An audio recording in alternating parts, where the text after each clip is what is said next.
안녕하십니까. 자, 오늘 강의를 시작하겠습니다. 자, 오늘 1부의 마지막 수업입니다. 자, 바디우의 존재와 사건 강의 수업을 격주로 시작한 지 벌써 10회차가 됐네요. 그러니까 20주가 된 거죠. 자, 그리고 오늘 마지막 강의가 종료가 되면은 8월 21일 다시 2부 강의를 시작합니다. 그러니까 여러분들 뭐 나중에 오늘 강의 끝나면 다시 제가 광고를 드리겠지만 여러분들 중에서 그 2부 강의를 계속 이어서 듣고자 하시는 분들은 지금부터 등록하셔도 됩니다. 예전에 1부 강의 광고가 나갔을 때의 그 포스터에 있는 그 계좌로 제 계좌, LPI 계좌죠. 여러분들이 이 1부 신청하신 그 계좌로 강의 수강료를 입금하시고 2부 강의를 지금부터 등록하셔도 됩니다. 이따가 다시 한번 제가 광고의 말씀을 드리겠습니다. 자, 오늘 강의는 어떻게 구성이 됐는가 하면, 자, 우리가 지난 10주간 격주로 진행되었던 수업 동안 존재와 사건이라는 텍스트의 서론을 살펴봤어요. 주로 서론을 살펴봤죠. 그리고 어떻게 바디우가 수학이라는 것을, 수학의 언어를 존재론에 가장 최적화된 언어로서 간주하는지에 대한 이야기를 논증해 봤습니다. 하나하나 살펴가면서 텍스트를 살펴가면서 논증을 해봤습니다. 그리고 오늘 강의는 그 서론에 대한 마지막 정리의 강의이자 또한 도무지 이 존재론이라는 것이 무엇인지 여러분들 중에서 아직도 존재론이라는 것 자체에 대한 의구심을 갖고 계신 분들 혹은 도대체 이게 어떤 성격의 사유인지를 좀 더 자세하게 이해하고자 하시는 분들을 위해서 오늘 강의는 이 존재론이 무엇인지에 대한, 그리고 마지막 부분에는 그 존재론의 근본적인 조건으로서 어째서 지난 강의에서부터 말씀드렸던 것처럼 바디우가 성찰 1에서 왜 하나와 다수는 존재론의 근본 조건이었는지를 언급하는 부분으로 넘어가면서 10주의 강의를 정리를 해보도록 하겠습니다. 자, 10강의 제목은 이렇습니다. 존재론이란 무엇인가? 이걸 우리가 왜 공부해야 되는지, 혹은 존재론 자체가 철학의 역사 속에서 무엇을 의미하며 동시에 철학 전체의 전통 속에서 어떤 위상을 가지고 있는지, 왜 그것이 중심적인 위상을 가지고 있는지, 그런 이야기들을 해보겠습니다. 자, 바디우가 이 존재와 사건에서도 계속해서 대화의 상대로 소환하고 경쟁하고 그를 넘어서려고 하는 그 하이데거의 존재론에 관련된 언급을 제가 준비를 했습니다. 하이데거는 그럼 존재론을 뭐라고 생각하느냐? 자, 그에 대한 언급을 준비를 하고 하이데거의 입장을 한번 들어보고, 하이데거가 존재론을 어떻게 사유하는지에 대한 입장을 들어보고 그에 대해서 바디우는 어떻게 대답을 하는지에 그와 같은 방식의 강의로 진행을 해보겠습니다. 자, 하이데거에게는 제가 하이데거 강의는 2년 전에 했었잖아요. 2년 전에 했었던 그 하이데거의 그 사실은 그 초반부 강의였죠. 존재와 시간에 대한 강의였는데, 하이데거는 존재 질문이라는 단어를 쓰죠. 독일어로 이자인스프라그라는 단어를 쓰는데, 그 존재 질문에서 하이데거는 이런 방식으로 질문을 던져요. 전체로서 있는 것 그대로에 대한 질문이라는 방식의 언급을 하죠. 그냥 있는 것 그대로에 대한 질문이기보다는 전체라는 용어를 쓰죠.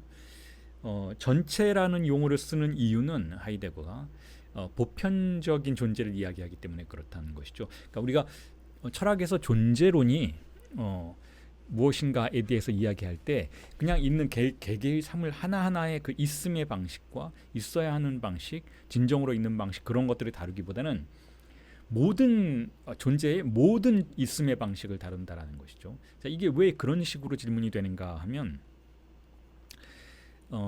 이렇게 생각하시면 될 것 같아요. 이 존재론이라는 것은 개별적인 하나의 있음의 사태를 다루는 그것을 넘어서서 있음이라는 보편적인 현상을 다룸으로써 있음이라는 단어를 그러니까 보편적인 단어잖아요. 무엇의 있음이기보다는 있음 그 자체의 단어를 일종의 문제화시킨다라고 생각하시면 돼요. 문제화시킨다. 그러니까 여러 가지 방식으로 우리가 있을 수 있잖아요. 그런데 여러 가지 방식으로 있는 것이 문제가 되는 게 아니고 그 있음 그 자체가 문제가 된다는 것이죠. 있음 그 자체. 그것은 무슨 뜻인가 하면 우리가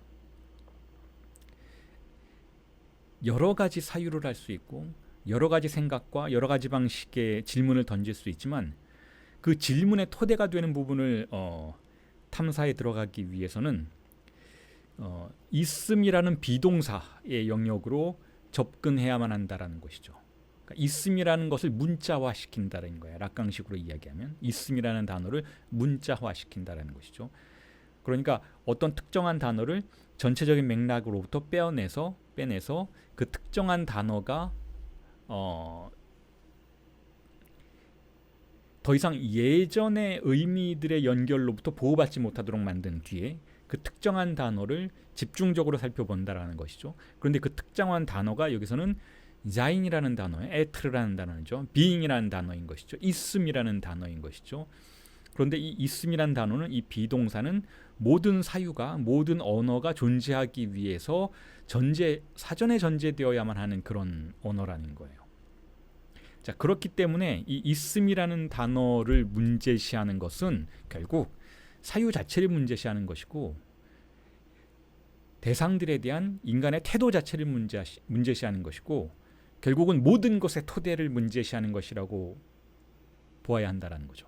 그러니까 모든 것의 토대를 문제시하기 위한 것이니까 전체로서의 있는 것을 다뤄야 한다는 거예요. 전체. 어떤 특정한 부분을 다루는 것이 아니고 전체를 다룬다는 것은 모든 것의 있음의 문제를 다룬다는 것이고 모든 것의 근저에 존재하는 본질의 문제를 다룬다는 것이죠. 자, 그렇기 때문에 하이데거는 이 존재론의 문제를 전체로서의 있는 것 그대로에 대한 질문이라고 표현을 했던 거예요. 자, 이 이야기를 하이데거가 존재와 시간에서 설명해 나가면서 이렇게 이야기를 하죠. 이 존재론에 대한 문제 제기에 대해서 많은 사람들이 그것이 부조리하다 혹은 그건 불필요하다. 우리는 그것에 대해서 이미 알고 있다. 뭐 존재한다라는 존재, 있음에 대한 규정에 대해서 우리는 너무나 명백하게 이미 알고 있다라는 사람들이 있는 반면, 자, 그런 사람들은 존재론 필요 없다라고 이야기하고 있는 반면, 또 어떤 사람들은 이 존재론 자체는 사유가 불가능한 개념이다. 존재, 있음의 문제는. 왜냐하면 그 있음의 문제가 모든 대상들의 토대에서 작동하는 것이기 때문에 그것 자체에 대해서 사유할 때 역설이 발생한다 라는 이야기를 하면서 그 이야기를 먼저 했던, 수백 년 전에 먼저 했던 파스칼의 명제를 가지고 오죠. 그 존재와 시간의 그 초반부에 나오는 이야기죠. 제가 강의했을 때에도, 하이데거 강의했을 때에도 언급을 했던 문제인데, 그 존재와 시간의 독일어 번역 없이 그냥, 파스칼은 프랑스 사람이니까 프랑스어로 그대로 원전을 소개하고 있는데, 그 부분을 제가 읽어드리고 이 존재 문제에 대해서 왜 파스칼이 존재 문제 질문을 던지는 것이 역설적인지에 대해서 그렇게 언급을 했는지를 설명하면서 결국 그 설명을 따라서 어떻게 존재라는 것에 대한 존재론이라는 것에 대한 문제가 역설적인 동시에 혹은 근본적인 문제인지를 설명을 드리겠습니다. 자, 이렇습니다. 파스칼이 이렇게 얘기하고 있죠. On ne peut entreprendre de définir l'être sans tomber dans cette absurdité, car on ne peut définir un mot sans commencer par celui-ci. C'est soit qu'on l'exprime ou qu'on le sous-entende. Donc pour définir l'être, il faudrait dire c'est et ainsi employer le mot défini dans sa définition. 자, 이게 파스칼의 펑세에 나오는 텍스트예요. 번역을 하면 이렇습니다. 자, 이러한 부조리에 빠지지 않고는 존재의 정의를 시도할 수 없다. 왜냐하면 뭐뭇이다라는 낱말을 말로 표현하든지 아니면 은연중에 암시하든지 간에 아무튼 하나의 낱말을 그 낱말로부터 출발하지 않고서는 정의할 수 없기 때문이다. 그러므로 존재를 정의하기 위해서는 뭐뭇이다라고 말할 수밖에 없는데 그렇게 함으로써 정의되어야 할 낱말을 그 정의 속에서 사용하게 된다. 이게 무슨 뜻인가 하면 굉장히 간단한 내용이에요, 여러분. 무언가를 정의하는 것, 규정하는 것을 우리는 논리학 혹은 어떤 논이라고 하죠. 논, 로고스라고 해요. 그게 모든 학문의 기초인 것이죠. 내가 무언가를 연구하려면 그것 A는 우리가 A라는 대상을 연구하려면 A는 무엇이다 이렇게 규정해야 한다는 거죠. 이 규정 자체가 결국은 모든 사유의 출발점이고 모든 학문의 출발점이라고 할 수가 있는데 우리나라에서는 그 는이죠. 뭐뭐는 이다. 그런데 지금 존재 문제는 는이다라는 거예요. 는이다. 뭐뭐는 이다라가 이게 바로 프랑스어에서는 에트르고 독일어에서는 자인이고 영어에서는 비동사라는 것이죠. 이 비동사 있음에 대해서 우리가 논하고자 할 때는 있음을 있음 안에서 논해야만 하는 역설 속에 빠진다라는 거예요. 다시 말해서 에트르는 에트르이다. 여기서는 이제 세라는 동사로 나오죠. 뭐뭐에 세, 뭐뭐 is, 그러니까 is라는 단어가 반복된다라는 거예요. 우리가 존재, 있음의 문제에 대해서 사유를 하기 시작하면 이런 문제에 빠져버린다라는 것이죠.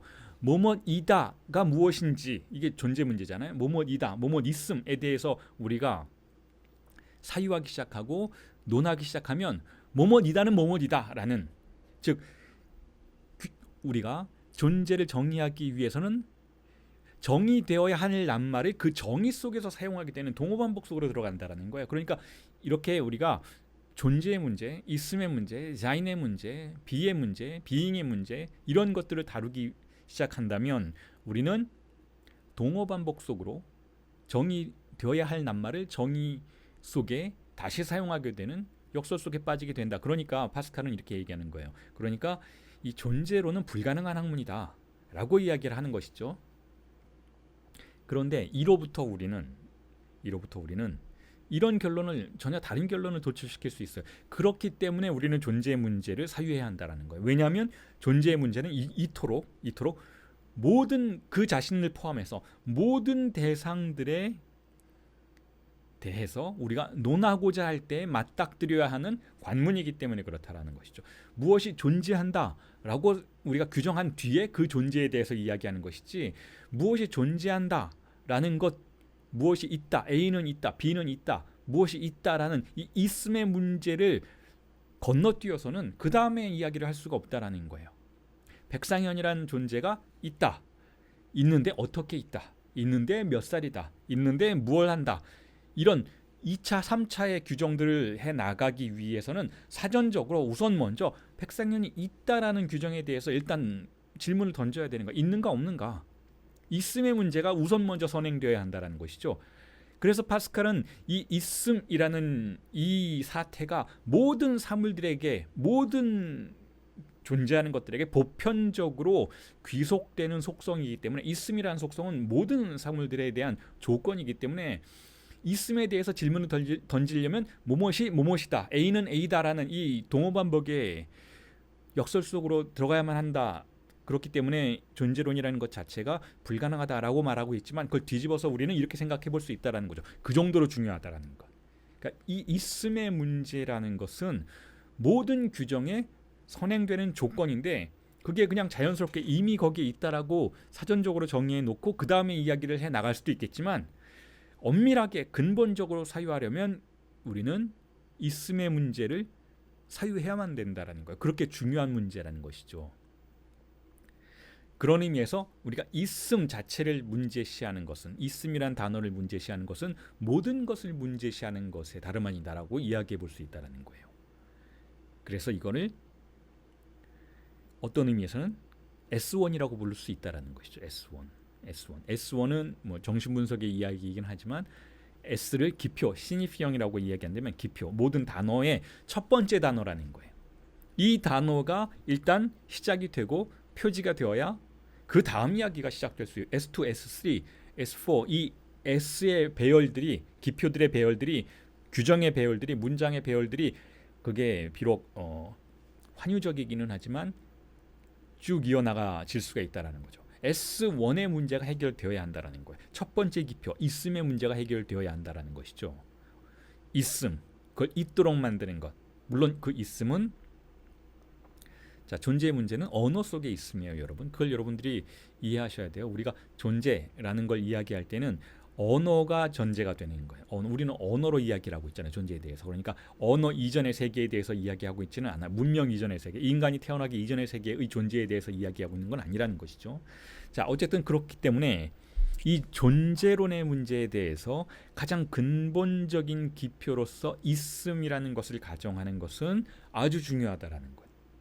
그렇기 때문에 존재론은 모든 사유의 토대를 다루는 사유의 기술이자 학문이라는 거예요. 철학의 제1문제라는 것이죠. 첫 번째 문제라는 것이죠. 피해갈 수 없는 문제라는 거예요. 그러니까 누군가가 여러분들이 철학 공부를 하시고 싶다. 뭐 여러분들 뭐 프랑스 제 전공 자체가 프랑스 철학이니까 뭐 여러분들도 그 프랑스 철학을 관심 있게 생각해 오셔서 제 강의를 들으실 수도 있는 것이잖아요. 바디우도 그렇고 뭐 미셸 푸코도 그렇고 이 프랑스 철학의 세계에서 조금 뒤에 다시 말씀드리겠지만 이 존재론을 건너뛰고 어떤 종류의 사변들을 전개시켜 나가는 그런 경향들이 있기는 있어요. 미셸 푸코도 마찬가지고. 자, 그런데도 불구하고 존재론에 대해서 우리가 이해하지 못하면 우리는 철학을 할 수가 없다라는 거예요. 철학을 하려면 존재론을 이해해야 된다는 거죠. 그게 어떤 철학이건, 그게 어떤 사회적인 비판의 뭐 파놉티콘을 다루고 있는 미셸 푸코의 권력 분석이건, 뭐 어떤 다른 종류의 미학이건, 음악에 대한 어떤 문학에 대한 어떤 철학적인 사변이건 그 모든 것들의 근저에 존재하는 있음의 문제를 우리가 도외시하고서는 다른 철학을 할 수가 없다라는 거예요. 다른 철학을. 그래서 하이데거는 모든 것의 근본에 존재론이 있다고 이야기하는 거고 존재론을 다시 일으켜 세워야 한다라고 생각을 하는 것이죠. 그리고 그것에 이 존재와 시간이라는 텍스트를 그렇기 때문에 썼고 그것을 통해서 존재론을 다시 부흥시켰던 것이죠. 자, 그리고 나서 다시 20세기의 철학이 전개가 되다가 이 존재론이라는 것에 대한 어떤 사람들의 관심이 희미해질 즈음에 바디우가 다시 일어선 거예요. 바디우가 그렇다, 맞다, 하이데거가 맞았다, 존재론이 근본 철학이다. 존재론. 그래서 바디우가 우리 초기 수업에서 이야기했었잖아요. 우리가 알아볼 수 있는 마지막 철학자는 하이데거다라는 거예요. 그 이후의 철학자들은 철학자들이 아니라는 것이죠. 소피스트들이라는 것이죠. 진정한 마지막 철학자는 하이데거다. 그리고 자기가 그 계보를 이어받고 있다라는 거예요. 그런데 다른 방식으로 이어받고 있다라는 것이죠. 이제까지 여러분들과 함께 이야기해 왔던 것이잖아요. 어떻게 다른 방식으로 이어받고 있는지. 하이데거는 문학을 통해서 존재론을 구성하고 예술을 통해서 존재론을 구성하려는 그런 경향과 태도를 보였던 밤에 그것을 바디우가 현존의 존재론이라고 불렀던 것이잖아요. 바디우는 자신은 그렇게 하지 않겠다라는 거예요. 그거는 개별성의 고독으로 빠져들 수 있는 그런 존재론이라는 것이죠. 보다 보편적이고 보다 인지 가능하고 보다 논증 가능한 형식의 존재론이 필요하다라고 이야기를 하면서 수학의 영역으로 나아갔던 것이죠.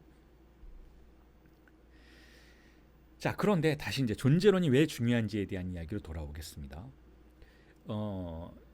바디우가 이제 그거는 조금 전에 읽어드렸던 파스칼은 존재와 시간에 언급된 내용이고 이 내용은 형이상학 입문이라는 1935년인가요? 했던 하이데거가 진행했던 대학에서 진행을 했던 강의의 강의록이에요. 하이데거의 형이상학 입문이라는 텍스트인데 우리나라에도 번역이 되어 있습니다. 거기서 하이데거가 이런 이야기를 해요. 존재론이란 무엇인지에 대해서 이야기를 하는데, 자, 이렇게 읽어드리겠습니다. Warum ist überhaupt Seiendes und nicht vielmehr nichts? 독일어지만 이제 번역을 하면 이렇습니다. 왜 있는 것은 도대체 있고 차라리 아무것도 아니지 않는가? 자, 이건 존재와 무에 대한 질문인 것이죠. 간단한 문장이지만 존재론에 대해서 우리가 익숙하지 않게 되었을 때는 좀 생경할 수 있어요. 그런데 이렇게 설명해 보실 수 있을 것 같아요. 자, 모든 게 있잖아요. 지금 우리 앞에 있어요. 있는데 어떤 방식으로 있는가 하면 견고한 방식으로 있죠. 견고한 방식으로 있어요. 모든 것들이 있습니다. 그런데 이게 왜 있는가? 라고 질문해 볼 수 있어요. 왜 차라리 아무것도 아니지 않고, 즉 르네용, 아무것도 nothing이 아니라 왜 거기에 있음이 있는가? 라는 질문이죠. 참으로 뭐랄까요? 공상가들이나 할 만한 질문이잖아요. 그리고 이런 질문들로부터 하이데거를 이어받아서 사르트르가, 프랑스의 철학자 사르트르가 존재와 무를 썼죠. 레트르 엘른 네용이라는 텍스트를 썼죠. 이것도 언젠가 제가 강의 수업을 하고 싶어요. 아주 멋진 텍스트인데, 자, 이런 공상가들이나 할 만한 이토록 사변적인 질문, 왜 내 앞에 있는 이것들은 있는가? 아무것도 없지 않고, 이런 질문들은 이렇게 다시 뒤바꿔 볼 수 있을 것 같아요. 물론 이 앞에 책상이 있고, 이 앞에 컴퓨터가 있고, 마이크가 있고, 뭐 이런 것들이 있는 것들은 다 알고 있어요. 거기에 대해서는 왜 있는 건 도대체 있고 차라리 아무것도 아니지 않는가, 이런 질문 던질 필요는 없죠. 있어요. 사물들은, 이 물리적인 현실들은 있죠. 그런데 왜 그렇게 있는가라는 거예요. 왜 그렇게? 왜 국가는 있는가? 왜 백상현이라는 존재는 그렇게 있는가? 그냥 아무렇게나 있어도 되지 않는가? 국가라는 거 사실 없어도 되지 않나? 근데 왜 그렇게 결정적으로 있나? 여러분, 국가를 여러분들이 넘어설 수가 없잖아요. 국가의 이 엄청난 강력한 권력을 넘어설 수가 없잖아요. 우리가 한국인이라는 이 현실의 있음, 이 자체를 우리가 넘어설 수가 없어요. 한국인이 되고 싶지 않아서 아무리 발버둥 쳐도, 그래서 어디론가 도망가서 다른 사람이 되고자 아무리 해도 여러 가지 제약들이 우리를 한국인으로 돌아오도록 만들죠. 예를 들면 그 제약에는 현실적이고 어떤 권력형 제약이 있을 수 있지만 또한 심리적인 제약도 있어요. 예를 들어서 대한민국이 뭐 이전에 조선이었을 때 국권을 상실하고 국가가 몰락해버리는 상황 속에서 일제가 한반도를 지배하기 시작했죠. 자, 그럴 때 많은 사람들이 국가는 이제 사라졌다라고 생각하는 거예요. 이제 조선이란 나라는 그 국호도 사라지고 그 권력 체계도 사라지고 사라졌다라고 생각하는 거예요. 그러면 일본이 이제 지배하고 있으니까 일본이란 나라만 있는 것이죠. 일본이란 제국주의만 있는 것이잖아요. 자, 사라졌으면 된 거예요. 그런데 많은 사람들이, 정신 멀쩡한 사람들이 이렇게 생각한 거죠. 사라지지 않았다라고 생각하는 거예요. 결코 사라지지 않았다. 일제 제국주의가 지배를 하고 있어서 전 세계 어떤 국가도 조선이라는 나라는 없는 것처럼 행동하고 있지만 사라지지 않았다라고 생각한 거예요. 왜 차라리 아무것도 아니지 않는가? 도대체 왜 그것은 여전히 거기에 있는가라는 일종의 초자의 질문인 것이죠. 조선을 벗어나서 매국을 할 수가 없는 거예요. 일본의 식민이 될 수가 없는 것이죠. 여전히 거기 있는 거예요. 여전히. 물론 이광수 같은 사람은 없다라고 생각하고 일제에 복종했죠. 굉장히 많은 친일파들이 그런 일을 했지만, 그럼에도 그들이 잠이 들면 꿈속에서 초자의 공격을 받아요. 그랬을 거예요. 마음 편히 살지는 못했을 거예요. 자신의 부모와 자신의 가족과 자신의 선배와 자신의 후배들이 나는 조선인이다 라고 말을 하면서 살았던 그런 국가의 존재가 단 한순간 사라진다라고는 생각할 수 없었을 거예요. 왜 그건 거기에 여전히 있는가? 차라리 아무것도 아니지 않고, 라는 질문을 던져볼 수 있는 것이죠. 존재라는 건 왜 그렇게 있는가? 왜 그렇게 강력하게 있는가? 왜 거기서 우리는 벗어날 수가 없는가? 라는 질문들이 던져질 수 있다라는 거죠. 이건 단순히 공상의 문제는 아니라는 거예요. 자, 그래서 하이데거가 이 형이사강 입문에서 이렇게 이야기를 해요. 이런 질문들, 이런 왜 있는가의 질문들이 어떤 경우에 등장하는가에 대한 사례를 이렇게 제시를 하죠. 예를 들어서 말할 수 없는 절망 중에 모든 사물들의 무게는 사라지고 그 의미들은 어둠으로 얼굴을 가릴 때 질문은 솟구친다. 왜 있는 것은 도대체 있고 아무것도 아니지 않은가? 라는 질문이 이럴 때 솟구친다라는 거예요. 자, 보세요. 하이데거가 어떤 방식으로 사례를 드는지. 우리가 절망에 빠져 있을 때 질문을 던진다라는 거예요. 자, 조금 전에 그 조선의 이야기는 어떤 의미에서는 존재에 대해서 긍정적인 태도를 취하는, 여전히 나는 그 존재를 믿는다라는 그런 사례였지만, 자, 이건 좀 부정적인 방식으로 존재를 바라보는 태도예요.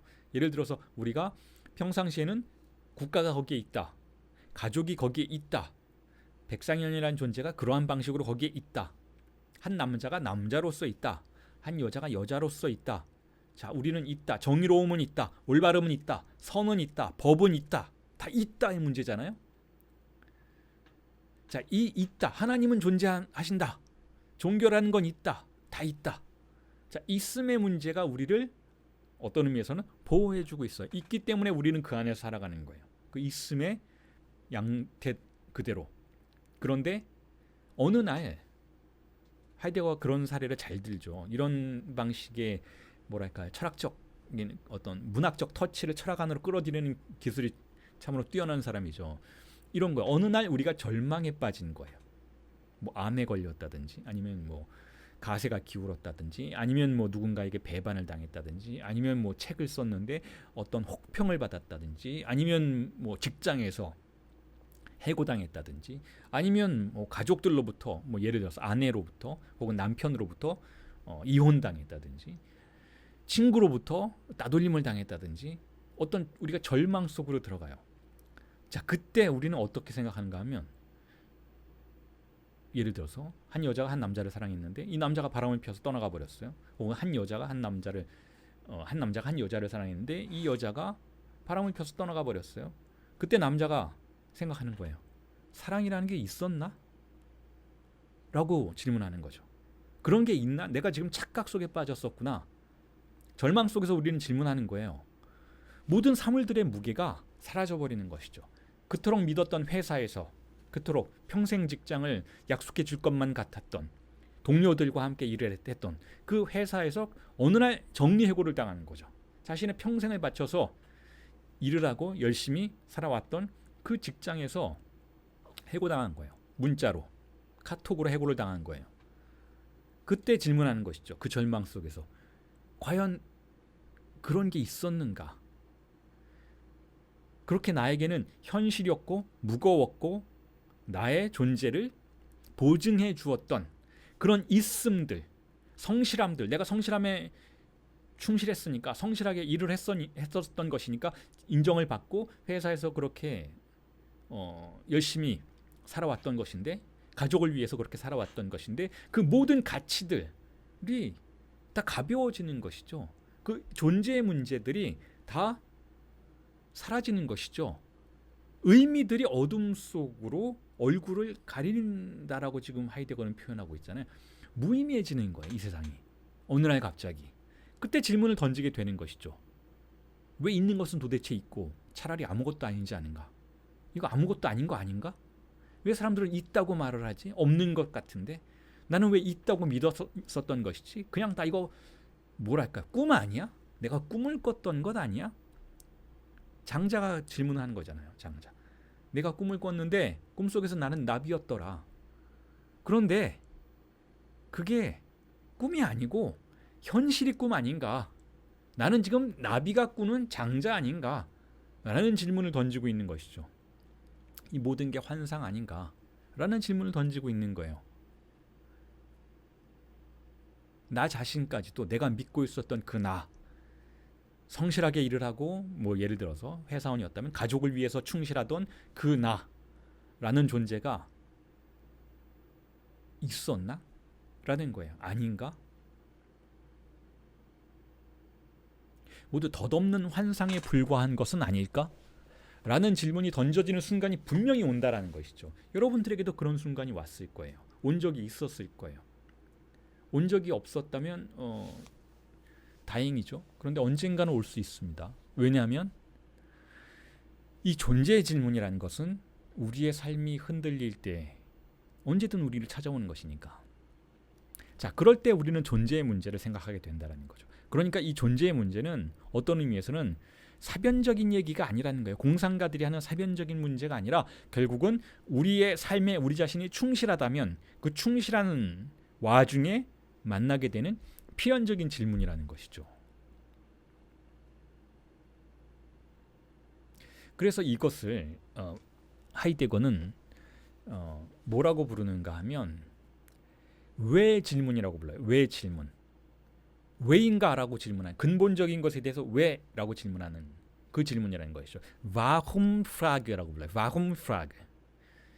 그래서 이렇게 얘기해요. 여전히 형이상학 입문에서 제가 발췌해온 텍스트인데 이렇게 이야기죠. 이 왜 질문은 말하자면 그 전체로서 있는 것, 그 있는 그대로 앞에 마주서는 것이며 이 있는 것으로부터 자신을 그 밖으로 뛰쳐나오게 하는 것이다 라는 거예요.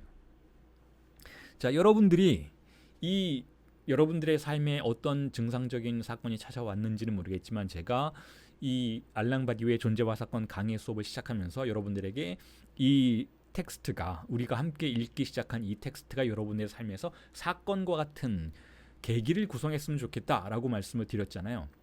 그 이야기는 바로 지금 하이데거가 말하고 있는 이 이야기예요. 이 왜 질문을 던지기 시작하자는 거죠. 이 바디우의 텍스트가 그와 같은 질문의 책이 되었으면 좋겠다라는 거죠.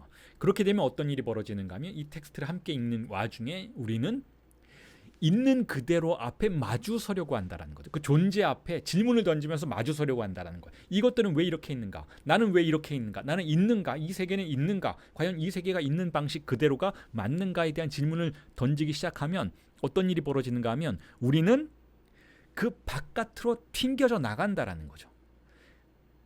우리는 이 존재의 세계들을 보호하고 있었던 질서의 바깥으로 튕겨져 나가게 된다라는 거예요. 히스테리적인 존재가 된다라는 것이죠. 문제를 제기하고 근본적인 것에 대해서 있음의 문제에 대해서 질문을 던지는 이 왜 질문을 던지기 시작하는 사람들은 이 있음의 질서 바깥으로 튕겨져 나가게 된다라는 거예요. 자신을 그 밖으로 뛰쳐나오게 만든다라는 것이죠.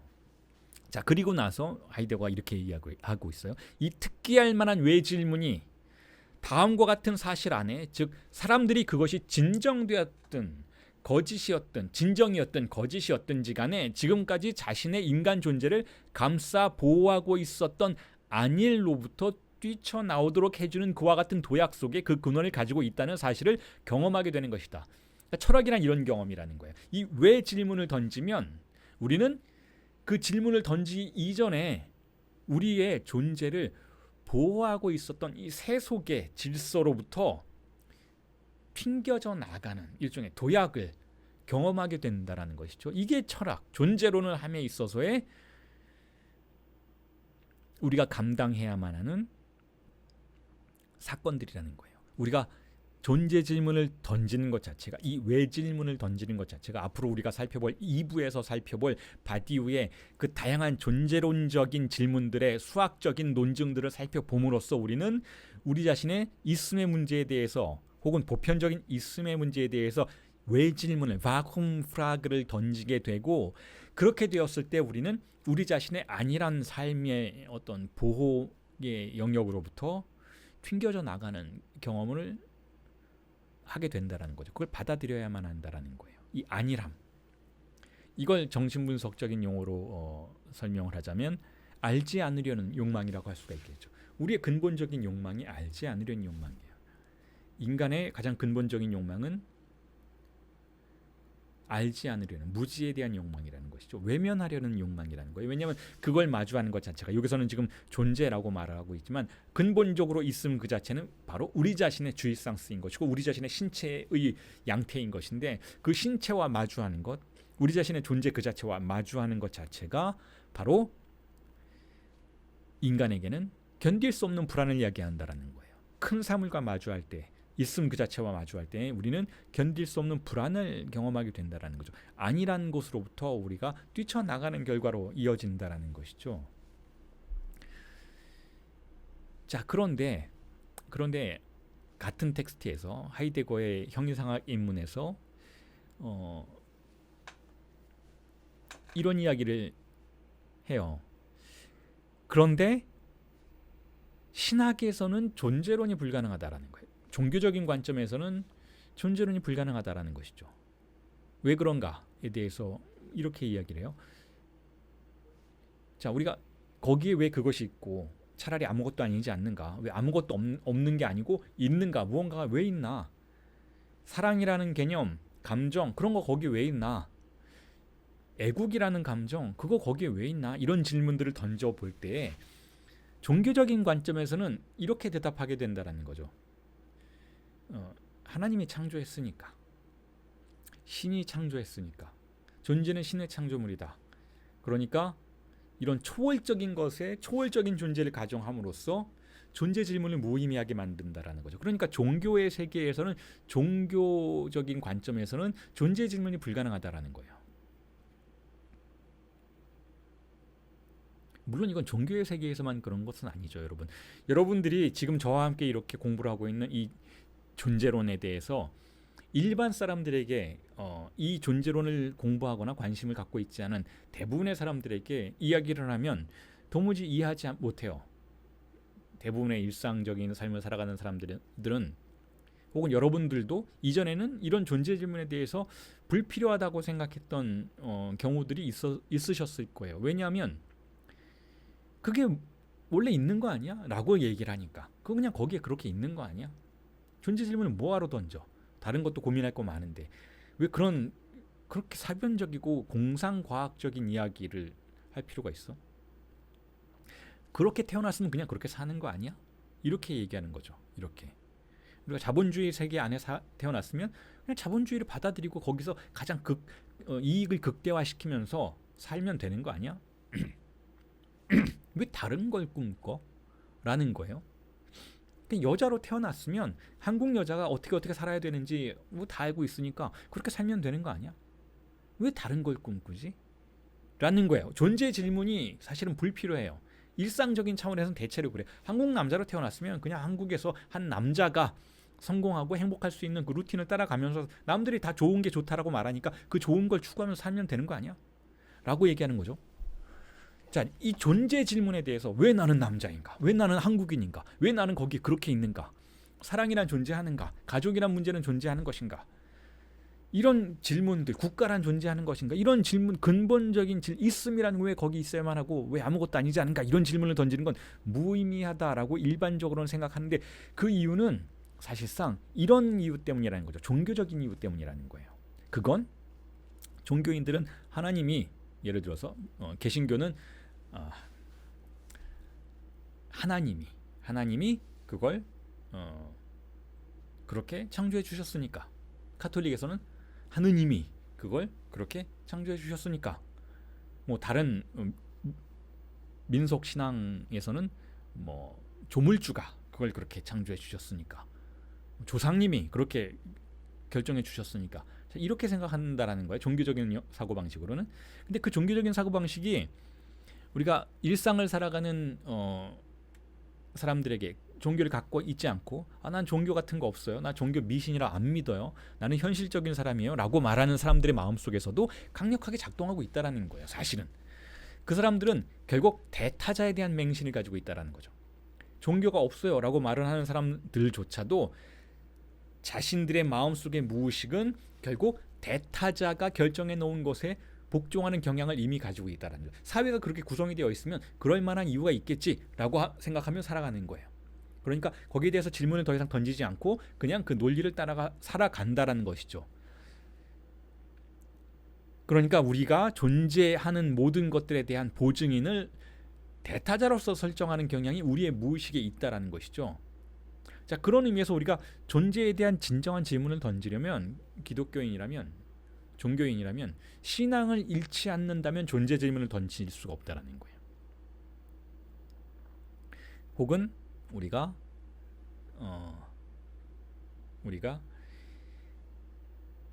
신앙을 갖고 있지 않은 종교를 갖고 있지 않은 사람이라도 마치 종교인이 신앙을 잃듯이 대타자에 대한 신앙을 잃지 않는다면 우리는 존재에 대한 질문을 던질 수 없다라는 것이죠. 그러면 제가 지금 저와 함께 바디오를 이렇게 읽어 나가는 여러분들 중에서 종교를 갖고 계신 분에게 종교를 버려라 라고 말하고 있는가 하면 그렇지 않다라는 거예요. 왜냐하면 여러분 그 파스칼의 유명한 이야기 있잖아요. 어중이 떠중이 파스칼은 신앙심이 굉장히 깊은 사람이에요, 여러분. 파스칼은. 그런데 파스칼이 이렇게 얘기하죠. 어중이 떠중이 제주이트보다 절망한 허무주의자가 더 진실한 사람이다, 하나님에 대해서. 파스칼은 이렇게 얘기해요. 어중이 떠중이 제주이트가 어떤 사람인가요? 그냥 주어진 신앙을 먹고 사는 사람들이에요. 목사님이 이게 좋다니까, 신부님이 저게 좋다니까, 자 이렇게 하면 천당 간다니까, 천국 가려면 이렇게 해야 한다니까, 그냥 그렇게 살아가는 사람들이에요. 한 번도 신앙에 대해서 질문을 진지하게 던져본 적이 없는 사람들인 것이죠. 그냥 부모님이 기독교인이었으니 뭐 이렇게 모태신앙처럼 기독교인이 됐고 그렇게 살아가다가 그냥 그렇게 좋은 게 좋은 거예요. 교회 안에서도 좋은 게 좋은 거예요. 하나님이 우리한테 잘해주시겠지. 하나님이 선한 존재이시니까, 하나님은 선한 하나님이니까 내가 하나님의 말씀 잘 듣고 교회 잘 다니고 헌금 잘 내면 천당 가겠지, 이거예요. 자, 이건 신앙이 아니라, 진정한 신앙이 아니라고 파스칼은 생각하는 거죠. 진정한 신앙이란, 지금 하이데거가 이렇게 얘기하고 있어요. 어떤 믿음이 믿지 않음이라는 가능성 위에 항상 놓여 있지 않는다면 그것은 신앙이 아니요 하나의 아니일 뿐이다 라고 이야기하고 있어요. 그러니까 진정한 신앙이라는 것은 믿지 않음의 가능성이 내재되어 있어야 한다는 거죠. 그러니까 그 얘기를 뒤집어서 이야기하면 이런 거예요. 진정한 신앙이라는 것은, 결국 진정한 신앙이라는 것은 하나님과 마주하는 태도인 것이지, 하나님과 1대1로 마주하는 태도인 것이지, 하나님과 나를 중개하는 세속의 언어들, 목사님의 언어이건 신부님의 언어이건 뭐 전도사님의 언어이건 뭐 그게 뭐가 됐든 그 중개하는 언어에 매몰되지 않는 것, 그것에 의지해서 편안하게 신앙을 취해 나가지 않는 것이 바로 진정한 신앙이라는 거예요. 그것들을 의심하는 것이죠. 근데 하나님은 말을 하지 않으니까, 하나님은 세속의 언어를 쓰지 않는 사람이니까 하나님의 뜻을, 하나님의 존재를 우리가 가늠하기 위해서는 끊임없이 기존에 존재하는 현실의 세속의 종교의 언어들을 분석하고 탐사하고 의심하고 넘어서려는, 초극하려는 의지를 가지고 있어야 한다는 거, 투쟁하는 의지가 있어야 한다는 거죠. 그게 바로 신앙이라고 지금 하이데거도 이야기하고 있는 것이고 파스칼도 이야기하고 있는 거예요. 그러니까 제가 여러분들에게 뭐 종교를 갖지 말자 뭐 이런 얘기를 하고 있는 게 아니라는 것이죠. 그런 얘기가 아니고 오히려 진지하게 어떤 질문을 던지는 역량이 인간의 달란트 중에 가장 뛰어난 달란트라면 그걸 신앙에 대해서도 적용시켜야 한다라는 거죠.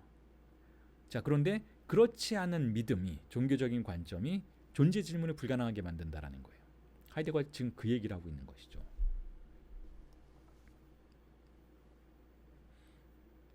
그래서 제가 지금 계속해서 하이데거의 논점을 빌어오면서 우리가 왜 바디오를 읽어야 하고 존재론을 탐사해야 하는지를 지난 10주간의 강의에 대한 마무리로서 여러분들에게 언급을 해드리고 있는 거예요.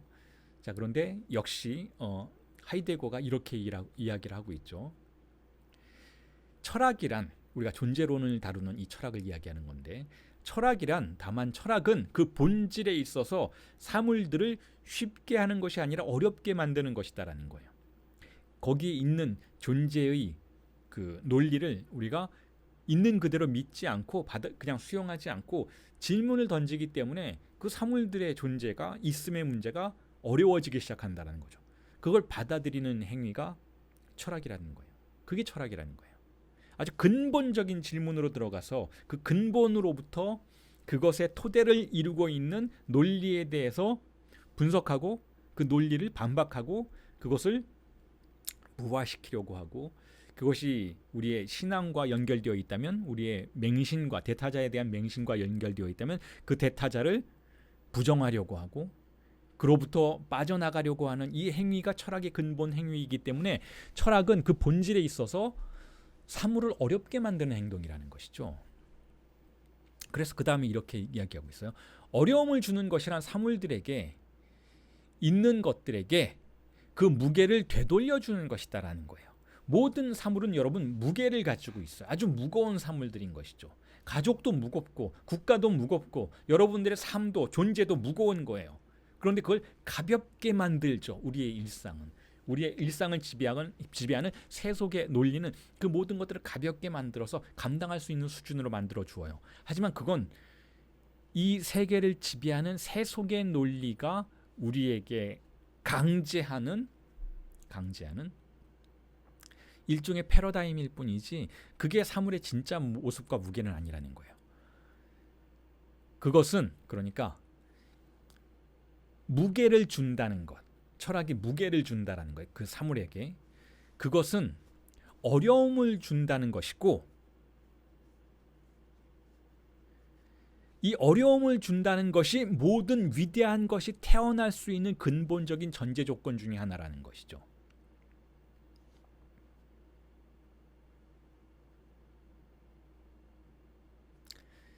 여러분,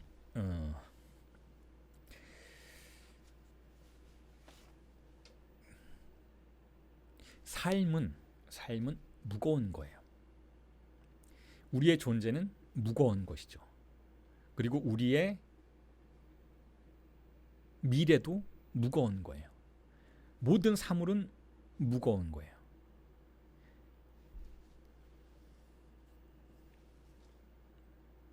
이걸 이렇게 무거운 것들을 가볍게 해주려는 논리들이 있어요.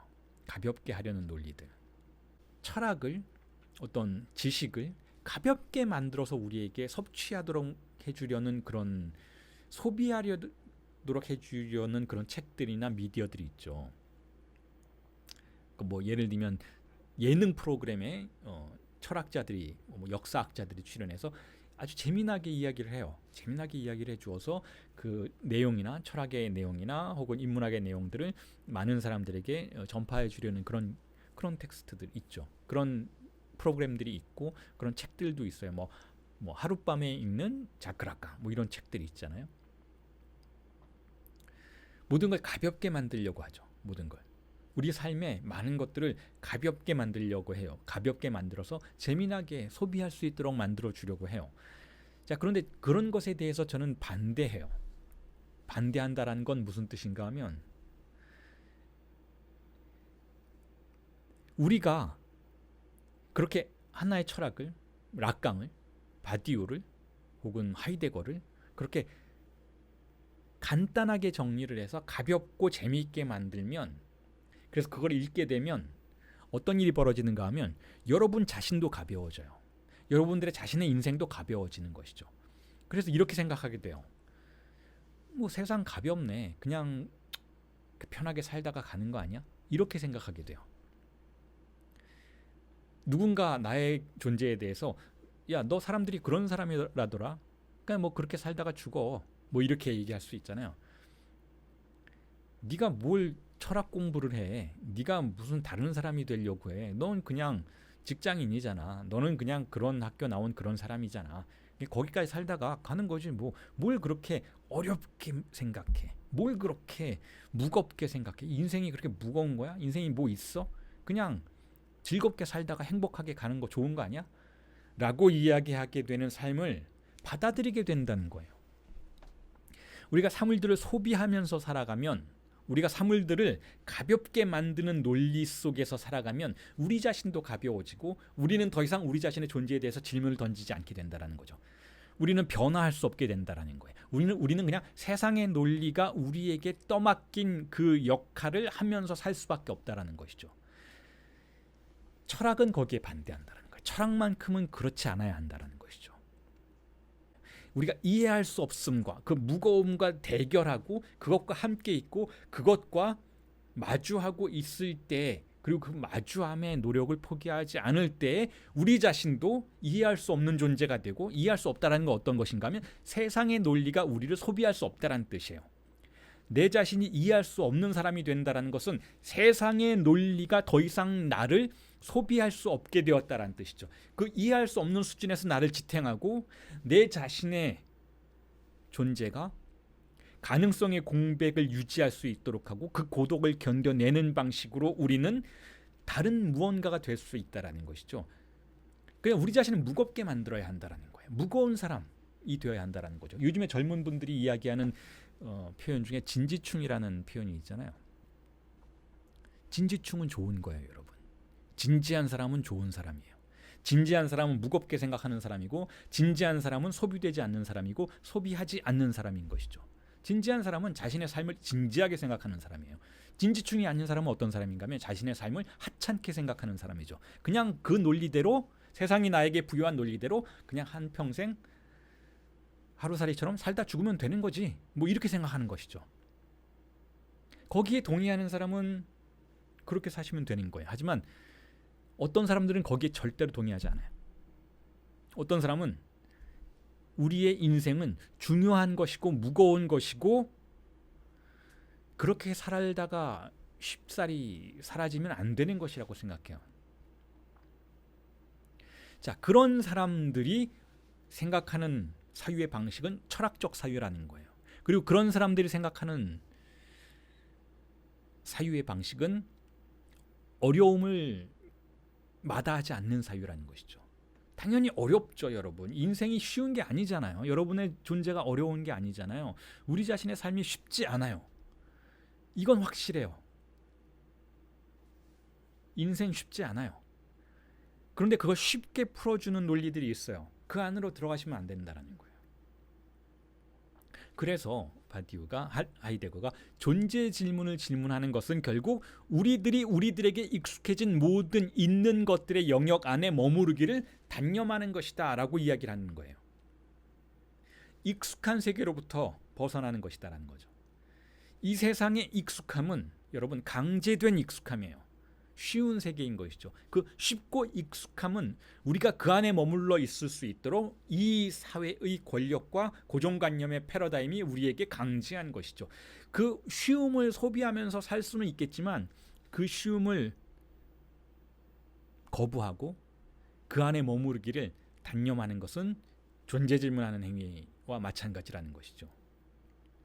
그래서 하이데거가 이렇게 이야기해요. 철학한다는 것은, 우리가 이렇게 바디우를 함께 읽는다는 것은 정상 밖의 것을 질문하는 것이다.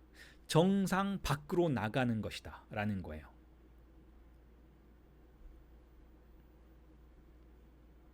정상 바깥, 비정상으로 가는 것이죠. 비정상.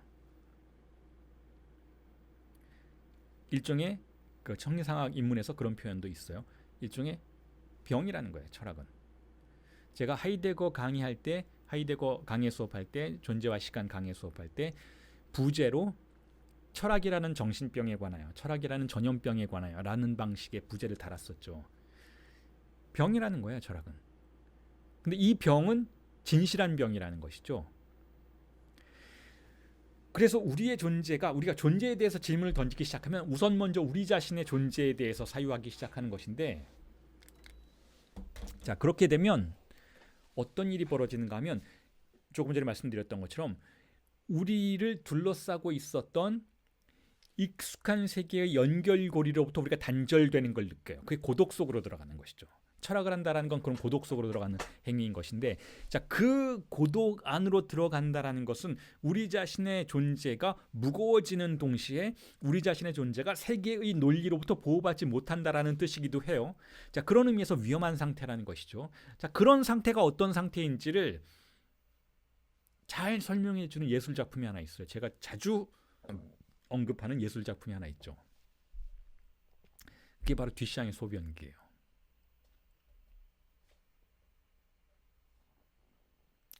자, 이 듀샹의 소변기라는 작품은 미학적으로도 그렇고 철학적으로도 그렇고 미술사적으로도 그렇고 인문학사 전체의 영역에서도 그렇고 굉장히 중요한 작품이에요. 자, 이 소변기의 논리는 간단하죠. 레디메이드라는 거. 이 레디메이드의 계열의 작품들이죠. 듀샹이 그렇게 부르기로 했어요. 레디메이드라는 건 미리 이미 만들어졌다라는 뜻이잖아요. 그러니까 예술가가 무언가를 이렇게 만들지 않고 이미 만들어져 있는 사물을 이렇게 가지고 온다라는 거예요. 그걸 선택한다라는 거죠. 그러니까 듀샹 자신이 만든 게 아니에요. 이 소변기는 이거는 철물점에서 산 거예요.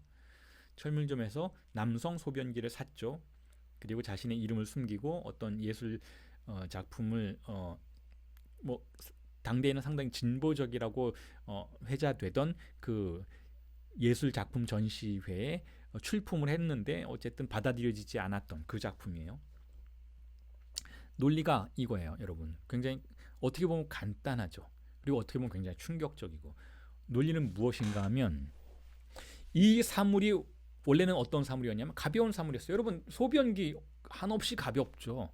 소변기가 이게 뭐야? 라고 질문했을 때 사람들이 뭐 장난해? 이렇게 대답하죠. 이거 소변기 아니야. 여기도 소변 보는 남성 화장실, 남자 화장실에 가면 어디에나 있는 거 아니야. 다 이렇게 생각하죠. 한 번도 여기에 대해서 진지하게 생각하지 않아요, 우리는.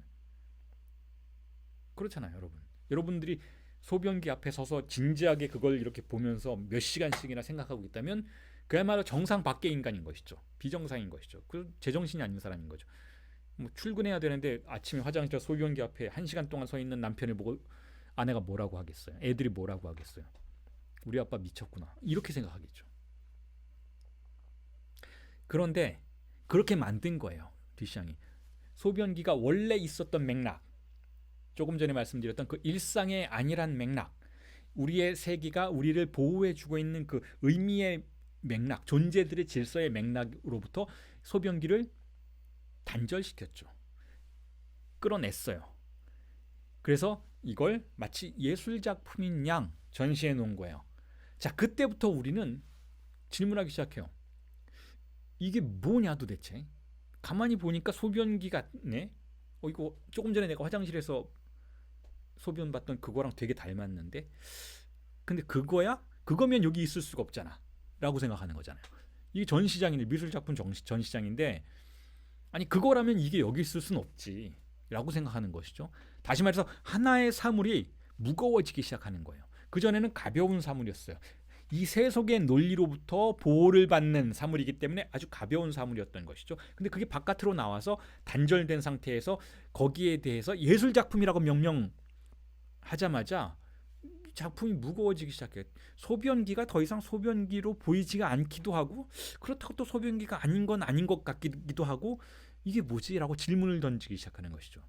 자, 이게 바로 존재 질문의 근본 논리라는 거예요. 존재 질문은 이런 거라는 거예요. 존재 질문이라는 건 그 하나의 사물이 원래 그것이 속해 있었던 세상의 논리, 이 사물을 보호해주고 있는 논리로부터 그 사물을 떼어와서 그 사물을 마주하고 거기에 대해서 질문하기 시작하는 거예요. 그런데 지금 철학은 존재로는 그 사물을 뭐로 가정하는가 하면 바로 있음이라는 단어를 가정하는 거예요. 이 있음이라는 단어는 어디에나 있는 것이었잖아요. 내가 어제 거기 있었어. 아, 내 앞에 책상이 있네. 밥을 먹으려면 식사가 있어야지. 시간 있니? 시간 있어요? 뭐 이런 질문들을 할 때 우리는 그 있음이란 단어 어디에나 써요. 그 있음이란 단어는 이 세상의 논리 안에서 어디에나 통용되고 있는 아주 가벼운 단어였어요. 근데 그 가벼운 단어, 그 있음이란 단어를 어떤 의미에서 S1처럼 작동하지만 아주 중요한 언어이지만, 중요한 문자이지만 그게 중요한지도 모른 채로 우리는 그 있음의 문제를 아주 쉽게 생각해 왔고, 그 있음의 문제를 어디에서나 사용하고 있었던 것인데, 그 있음이라는 문자를 이 소변기처럼 딱 띄워온 거예요, 이 앞에. 그리고 그걸 마주한 거죠. 그리고 질문을 던진 거예요. 왜 있는가? 라는 거예요. 아주 모순된 질문을 던지기 시작하는 거죠. 그 순간 어떤 일이 벌어지는가 하면 이 있음으로부터 발생한 모든 세계의 논리가 다 문제시되기 시작하는 것이죠. 듀샹의 소변기는 그거예요. 이 소변기를 가지고 와서 이게 예술작품인지 아닌지를 우리가 논하기 시작하는 순간 이 소변기가 무거워지는 게 아니라, 소변기는 당연히 무거워졌지만 미술 전체가 무거워지는 거예요.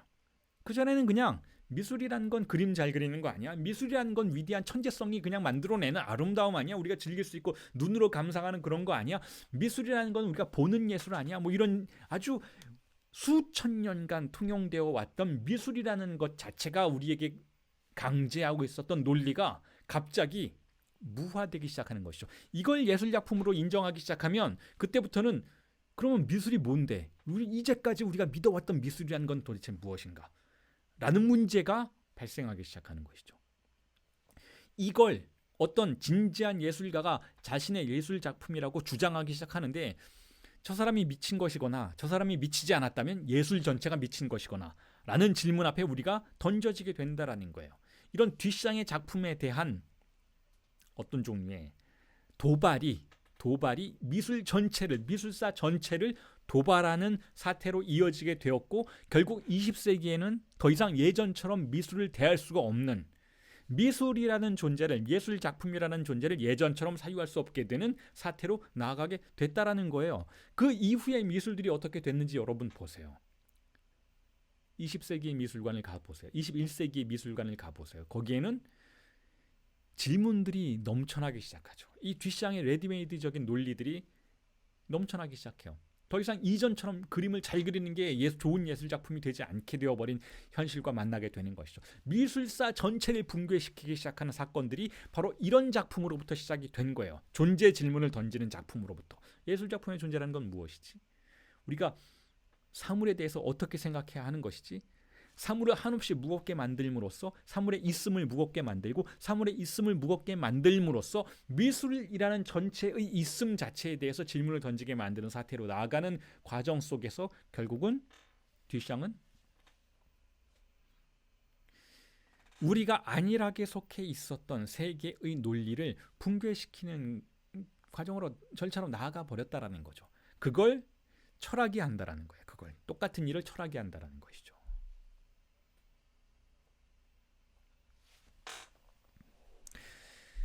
자, 그리고 똑같은 텍스트에서 하이데거의 그 텍스트에서 형사 입문에서 이런 이야기를 해요. 제가 조금 전에 이 수업 시작하면서 존재는 그럼에도 불구하고 인간의 사유의 문제다.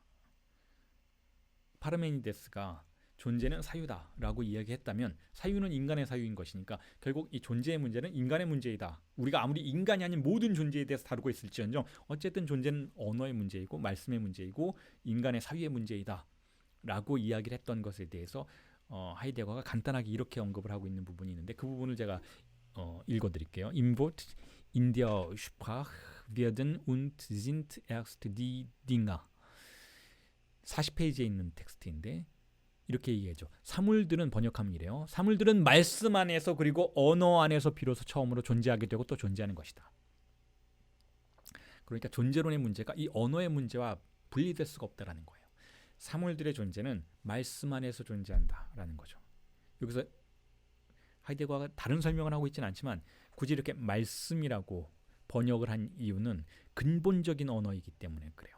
근본적인 언어의 틀과 사물의 존재가 서로 맞붙어 있음으로써 그것은 우리에게 자신을 드러낼 수 있다라는 것이죠. 그리고 그 문제를 여러분 이 피지스라는 문제에 대해서는 바디우의 존재와 사건 읽어 나가면서도 분명히 등장해야 하고 해명되어야 하는 문제이기 때문에 이 하이데거의 이 피지스에 대한 논점을 지금 오늘의 이 일부의 마지막 강의에서 여러분들에게 설명을 해드리는 것인데, 자 이런 거예요. 이 피지스라는 것은 바로 이 사물들이 말씀 안에서 존재하는 것을 말해요. 무슨 뜻인가면 이 피지스라는 것은 우리가 흔히 로마 시대 사람들은 이 고대 그리스의 이 피지스라는 고대 그리스 철학자들이 사유하던 이 피지스라는 것을 네이처라고 번역하기 시작했죠. 자연 그 자체, 자연이라고 번역하기 시작하고 그것을 실증 과학의 영역으로 그냥 이어질 수 있는 개념으로 말하고 있는데 그렇지 않다라는 거예요. 이건 굉장히 철학적인 개념이라는 거죠. 피지스라는 개념은 이게 무슨 뜻인가 하면 피지스라는 것은 결국 있는 것이 있는 것으로서 관찰될 수 있고 또 그렇게 머물 수 있도록 해주는 있음 그 자체, 이게 피지스라는 거예요.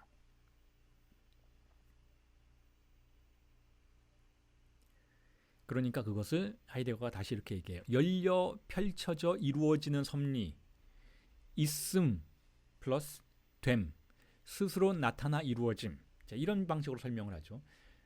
자, 이게 제가 지금 이 피지스라는 개념을 여러분들에게 이렇게 제시해 드리는 이유는 이 듀샹의 이 소변기에 대한 설명 이후에, 그리고 또 존재는 이 세계의 보호로부터 벗어나는 사유 속에서 진정으로 질문될 수 있다라는 이 이야기를 해드린 다음에 바로 이 피지스 개념을 여러분들에게 말씀드리는 이유는 이거예요.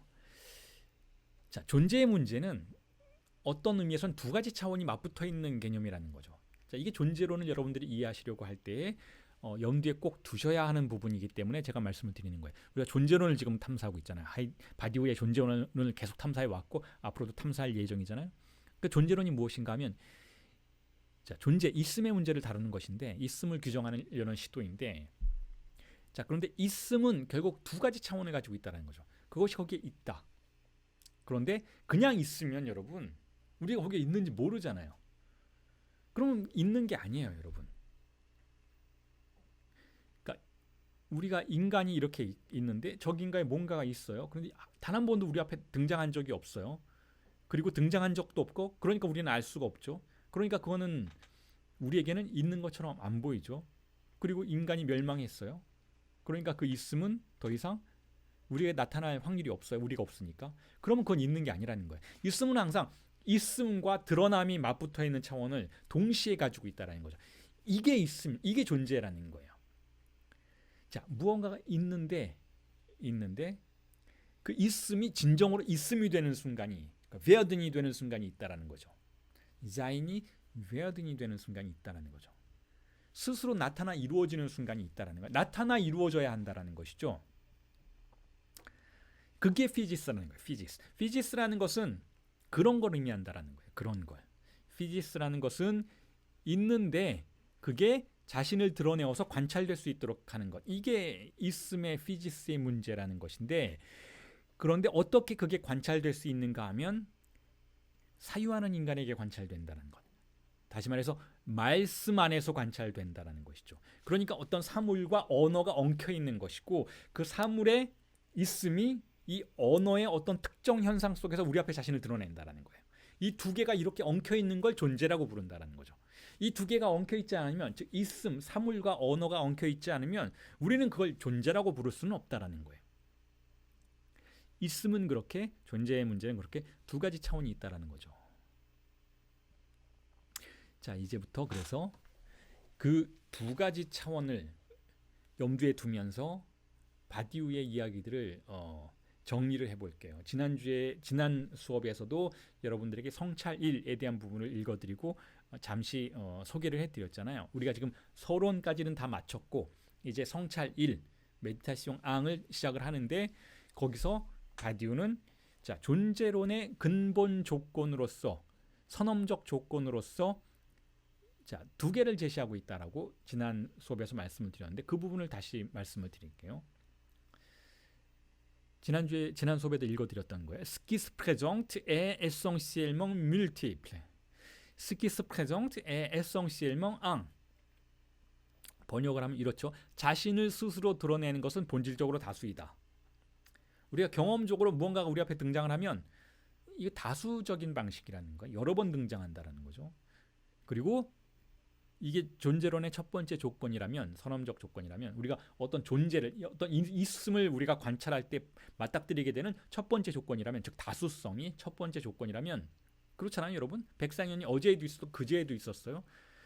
제 유튜브의 채널에 가보시면 백상현이 굉장히 많죠. 뭐 한 100개 이상 되는 영상들에서 다 거기서 백상현들이 강연을 하고 있잖아요. 근데 그 매번의 백상현들은 다 조금씩 다르잖아요. 시간과 공간 속에서 다르게 등장한 거고, 다른 텍스트를 말하고 있고, 생각도 조금씩 변화해가는 백상현이잖아요. 그러니까 다수적이에요. 여러분들이 그 백상현을 만나는 방식은 다수적인 것이죠.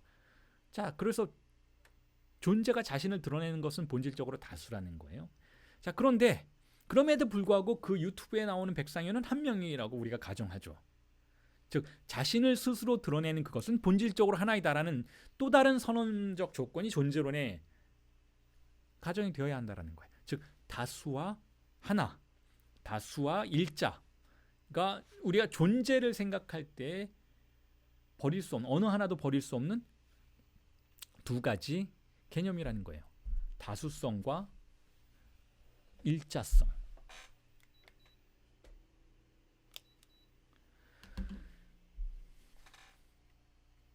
자, 그래서 그 생각을 염두에 두면서 여러분들이 존재론에 대해서 생각을 하실 때 자, 다수와 일자라는 개념을 염두에 두면서 우리는 다시 돌아가서 있음과 드러남의 문제를 사유해 볼 수 있다는 거죠. 자, 무언가 있다라고 우리는 추측해 볼 수 있어요. 그러니까 드러나는 것이겠지 라고 추측해 볼 수 있는 것이죠. 있음과 드러남의 차원이 있다는 거예요. 있음과 드러남. 그런데 여기서 있음은 언제나 우리에게 이런 생각을 하게 돼요. 하나가 있다라고 생각하게 돼요. 아, 뭔가 하나가 있겠구나. 있는 건 하나이겠구나. 그런데 그게 여러 가지 방식으로 드러나는 것이겠구나. 그러니까 드러나는 것은 동사적인 방식이고 드러나는 것은 움직임의 방식이고 드러나는 것은 다수의 방식이에요. 이 드러남을 프레정타시옹, 즉 현시라고도 불러요. 그래서 드러남은 언제나 다수로 경험된다라고 우리는 정리해 볼 수 있는 것이죠. 이 드러남이 다수로 경험이 되니까 우리는 좀 불안한 거예요. 그러니까 그 뒤에 일자를 생각하게 되는 것이죠.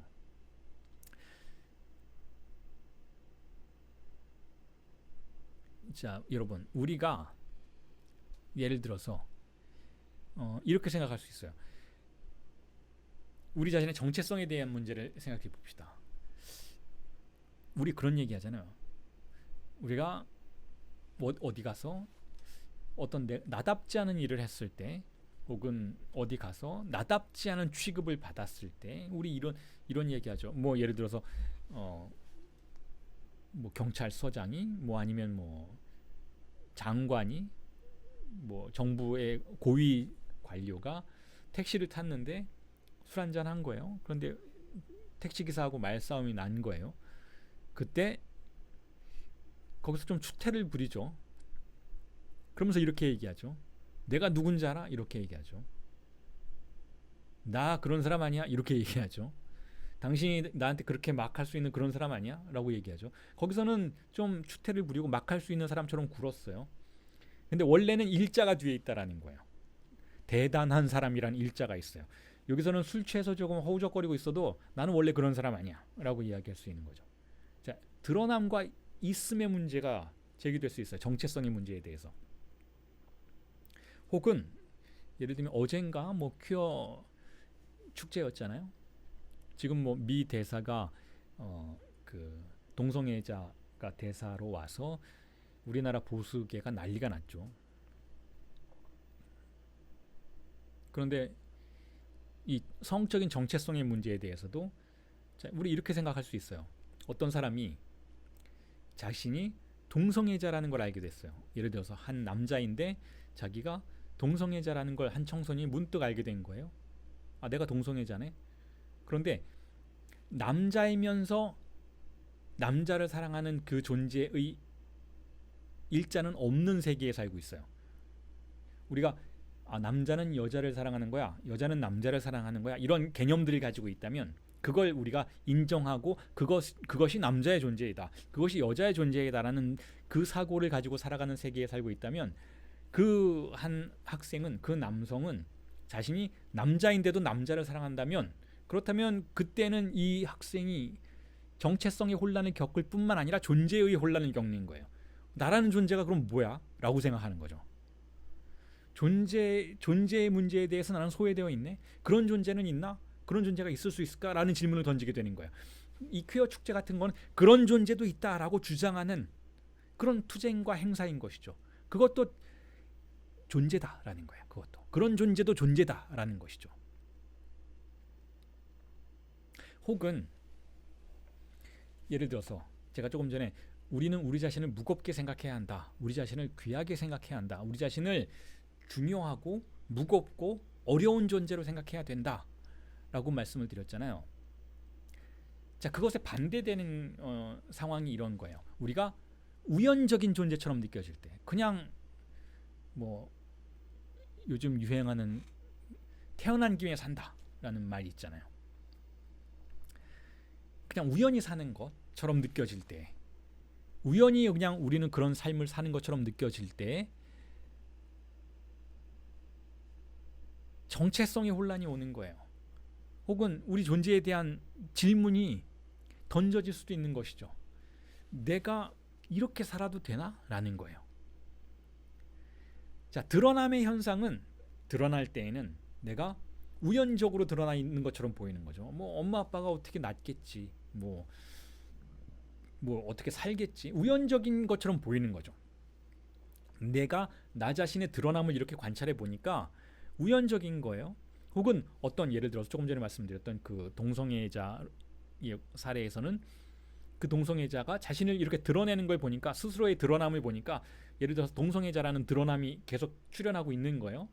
어제도 동성애자였고 오늘도 동성애자인 거예요. 그러니까 이 드러남을 보면서 이 드러남에 대해서 다른 사람들이 뭐라고 얘기하는가 하면, 아, 그건 병적인 거야, 아, 그건 비정상이야, 어떻게 그럴 수가 있지? 이 드러남 자체가 한없이 우연적인 것처럼 보이는 거죠. 한없이 하찮은 것처럼 보이는 거, 사람들이 하찮은 것처럼 간주하는 거예요. 혹은 그 뒤에 예로 드렸던 그냥 태어난 김에 사는 한 주체는 자신을 스스로 하찮게 만들어요. 그냥 난 태어난 김에 살 거야, 나 어려운 것도 싫고 나는 그냥 뭐 이렇게 편안히 살래, 그냥 주어진 대로 살래, 뭘 질문을 던져. 그러니까 우연적인 걸 그냥 수용해 버리는 것이죠. 드러남의 영역에선 그런 것들이 발견될 수 있어요. 자, 그런데 우리가 철학의 근본 조건이 이렇게 드러남의 다수성인 걸 받아들여야 하는 부분이다라고 방금 말씀을 드렸지만, 또 하나의 근본 조건은, 선언적 조건은 그럼에도 불구하고 일자라는 게 있다라는 거예요. 일자. 그렇지만 그런 뒤에는, 그런 드러남의 다수성 뒤에는 뭔가가, 일자라는 게 있지 않을까? 뭔가 근본적인 하나가 있지 않을까? 라는, 일자라는 건 필연성이에요. 그 필연성이 있지 않을까? 라고 질문을 던져볼 수가 있는 것이죠. 존재가 그렇게 두 가지 차원에서 사유될 때 우리가 질문을 던질 수 있는 여지가 더 풍부해진다는 거예요. 다수적인 방식으로 우리는 드러나지만 우리의 드러남을 관찰할 때는, 이 프리젠테이션의 세계를 관찰할 때는 항상 다수적이에요. 그게 프리젠테이션의 세계가 일자적이라면 우리는 존재 질문을 던질 필요도 없어요. 그냥 다 진짜 존재이니까, 정말 확실하게 세계가 구성이 되는 것이니까 우리가 다른 질문을 던질 필요가 없죠. 그런데 이 드러남의 방식은 우리가 현실 경험에 나가면서 실제로 맞닥뜨리는 이 존재의 자기 현실은 항상 다수처럼 보여요. 다수적이라는 것은 우연적인 것이고, 다수적이라는 것은 파편적이라는 뜻이에요. 다수적으로 보인다라는 것이죠. 그때 우리가 질문을 던지는 것이죠. 이 다수 뒤에는 뭐가 있을까?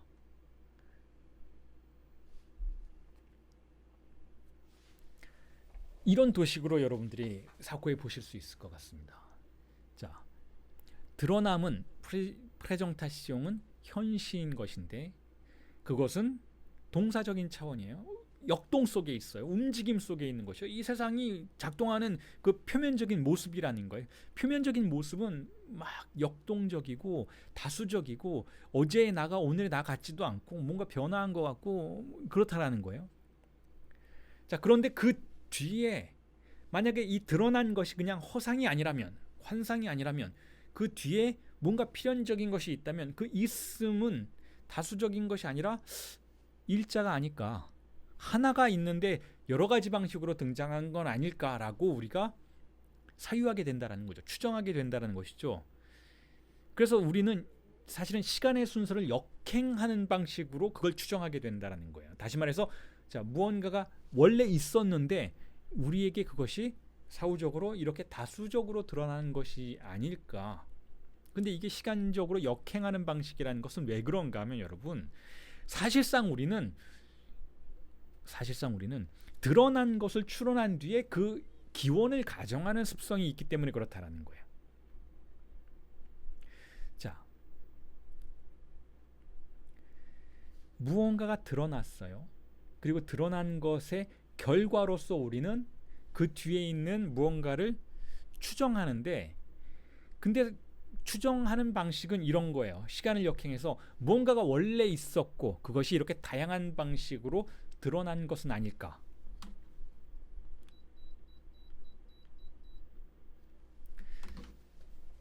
왜 그렇게 할까요? 왜 이렇게 우리는 드러나는 것은 다수적일지라도 그 뒤에 무언가가 일자로서 존재할까? 라고 기원을 자꾸 추적하려고 할까요? 그게 바디우가 그렇게 이해하는 것도 아니고 하이데거가 그렇게 이야기하는 것도 아니지만 저는 이렇게 표현하고 싶어요. 강박증 때문이라는 거예요. 강박증 때문. 왜냐하면 우리의 사고는 실제의 공백을 견딜 수 없기 때문에 그렇다라는 것이죠. 강박증 때문에 우리의 사유는 그 근저에 무언가를 설정한다라는 거예요. 시간을 역행해서 그 기원적인 장소에 무언가 일자가 존재하리라라는 그 일자의 공간을 설정하는 습관이 존재한다라는 것이죠.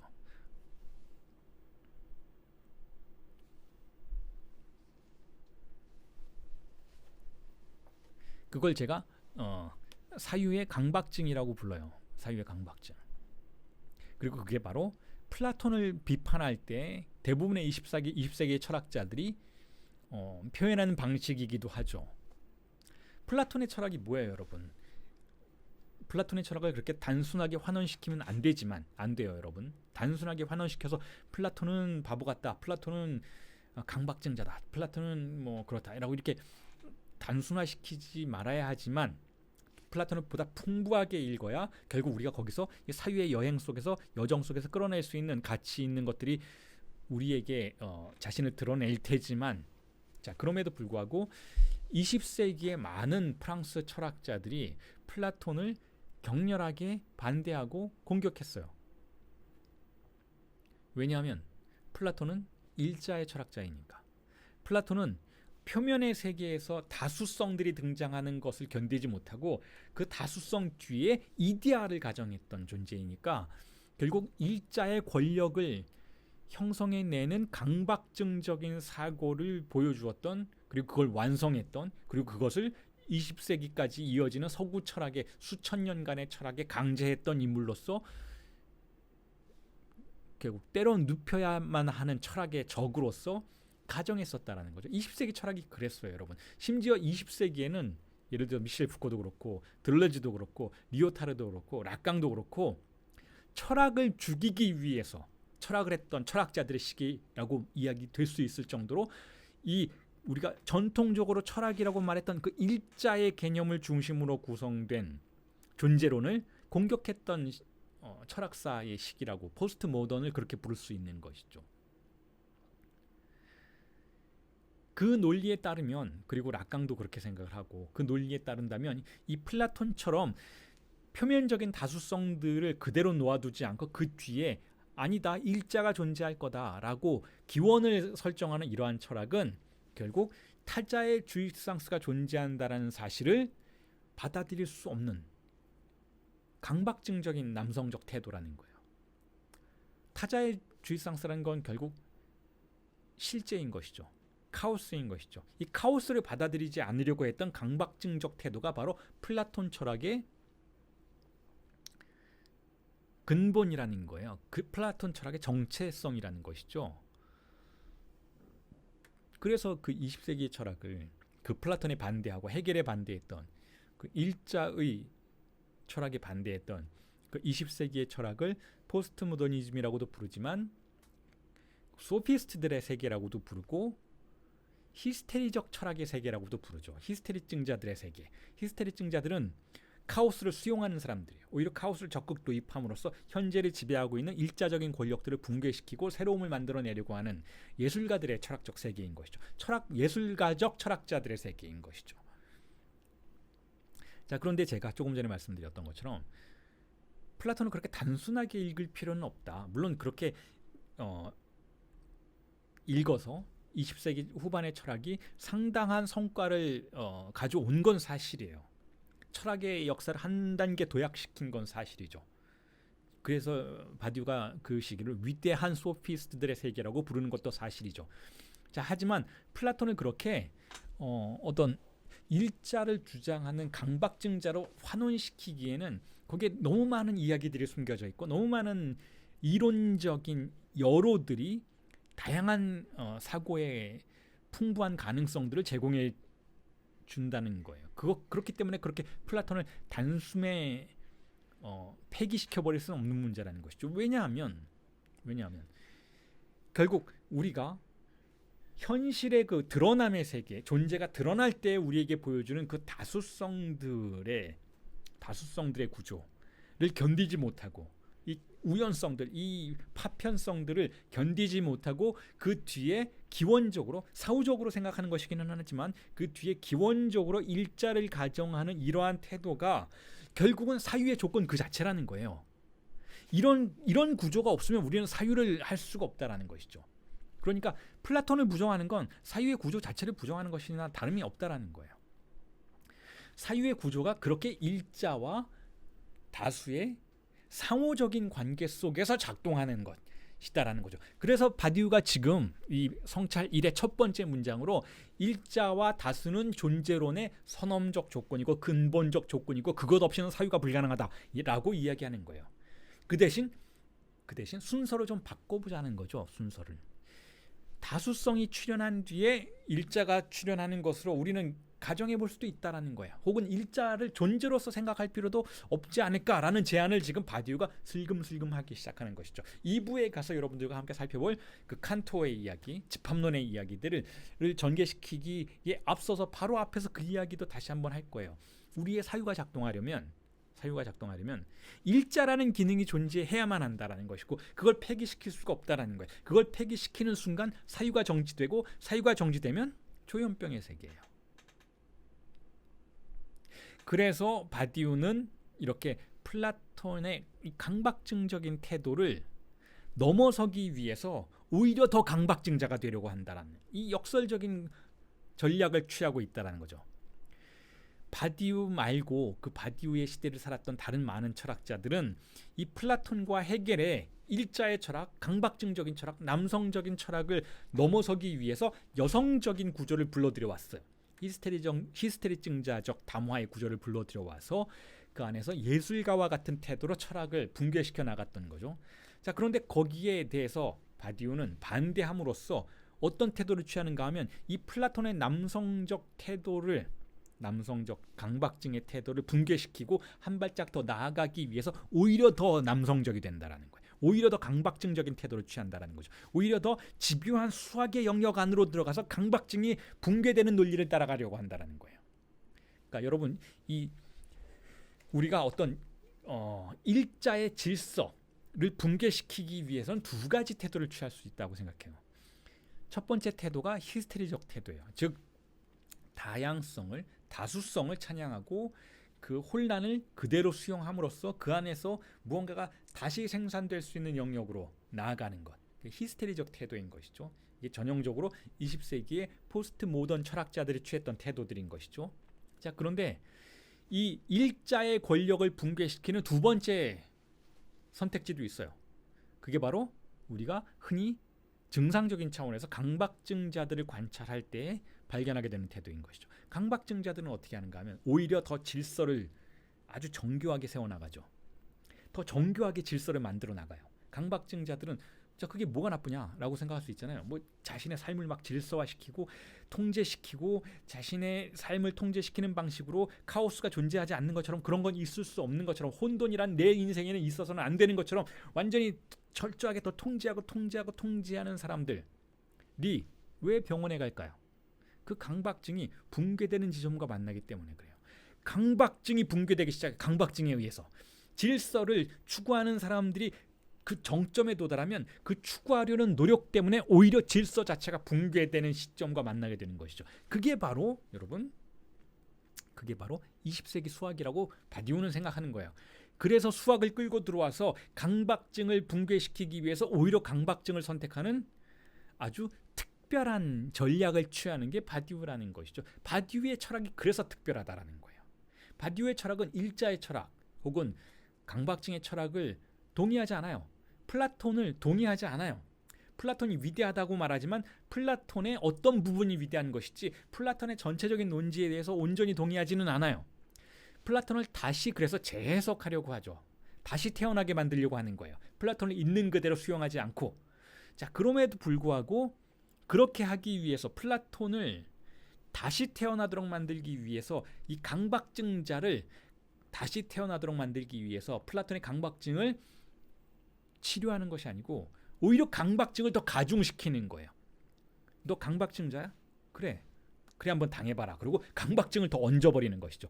그렇게 함으로써 붕괴되는 지점을 찾아 나가려는 것이죠. 자, 그래서 바디우의 철학이 독특하다라는 것이죠. 강박증을 강박증으로 돌파해 나가려고 하는 시도를 보이는 것이니까. 자, 그래서 다시 돌아와서 일자 존재와 다수의 문제를 읽어드리면서, 자, 이 있음과 드러남의 문제, 그리고 사유의 조건이 왜 다수와 일자인가에 대한 이야기를 바디우가, 자, 본문에서, 존재와 사건의 본문에서 바디우가 어떻게 이야기하는지, 성찰 1에서 어떻게 이야기하는지를 설명을 드리겠습니다. 바디우가, 자, 사유가 작동하려면 다수만 있어서는 안 된다. 일자도 있어야 한다. 그리고 사유가 작동하려면 일자만 있어서는 안 된다. 다수도 있어야 한다. 이 일자와 다수의 관계를 설명하는 부분을 읽어드리겠습니다. 자, 이렇게 이야기하고 있어요. La réciprocité de l'un et de l'autre est c'est l'axiome inaugural du discours philosophique que Leibniz énonce excellemment. Ce qui n'est pas un être n'est pas un être. 번역을 하면 이렇습니다. 하나와 존재 사이의 상호성은 분명 철학적 담론의 창립적 공리로서 라이프니츠는 이를 하나가 아닌 것은 또한 존재가 아니다라는 말로 탁월하게 표현하고 있다라는 거예요. 자, 철학의 출발점에서 일자가 있었다라는 거예요. 철학의 출발점에서 일자가 있어야만 철학이 출발할 수 있었다라는 거죠. 그리고 일자는 철학의 출발점일 뿐만 아니라, 만약에 철학이 사유에 대한 탐사라면, 인간의 사유에 대한 탐사라면 사유의 조건을 말하는 것이기도 하다라는 거예요. 일자가 없으면, 이 하나라는 개념이 없으면 사유 자체가 작동하지 않는다라는 거죠. 자, 이게 바로 이 파르메니데스에 대한 플라톤의 질문으로부터 시작되는 철학의 전통을 존재론으로 보고, 이 존재를 일자로 보는 관점인 거예요. 지금 조금 전에 말씀드렸던 철학의 전통의 시작은 일자에 대한 수용이다라는 것. 일자는 사유의 조건이고 근본 조건이다라는 것. 자, 이걸 인정하는 발언처럼 보이지만, 특히 플라톤이 그런 태도를 보이는 것처럼 보이지만, 바디우가 바라보는 이 일자가 철학의 근본 조건이다라는 이 태도는 전부가 아니라는 거죠. 플라톤의 텍스트를 바디우는 우리가 함께 읽을 것을 제안하면서 파르메니데스 편에서 보여주는 이 플라톤의 발화의 태도가 분명히 망설이고 있다, 결론을 내지 못하고 있다라고 언급을 하고 있어요. 자, 그런 부분을 집중함으로써 플라톤을 일자의 철학으로부터 구해내려고 하는 거죠. 플라톤이 일자에 매몰된 사람이 아니다라는 거예요. 사유의 조건과 존재의 조건을 연결시키려고 할 때 발생하는 모순에 봉착하고 그 모순 앞에 서서 사유하려고 했던 철학자인 것이지, 일자의 단순무식한 논리로 우리를 끌어들이려고 했던 철학자는 아니라는 것이죠. 자, 그 다음에 다시, 자, 일자가 만약에 사유의 조건이라면 그렇다면 다수는 뭐냐라고 이야기할 수 있잖아요. 거기에 대해서 바디우가 이렇게 이야기하고 있어요.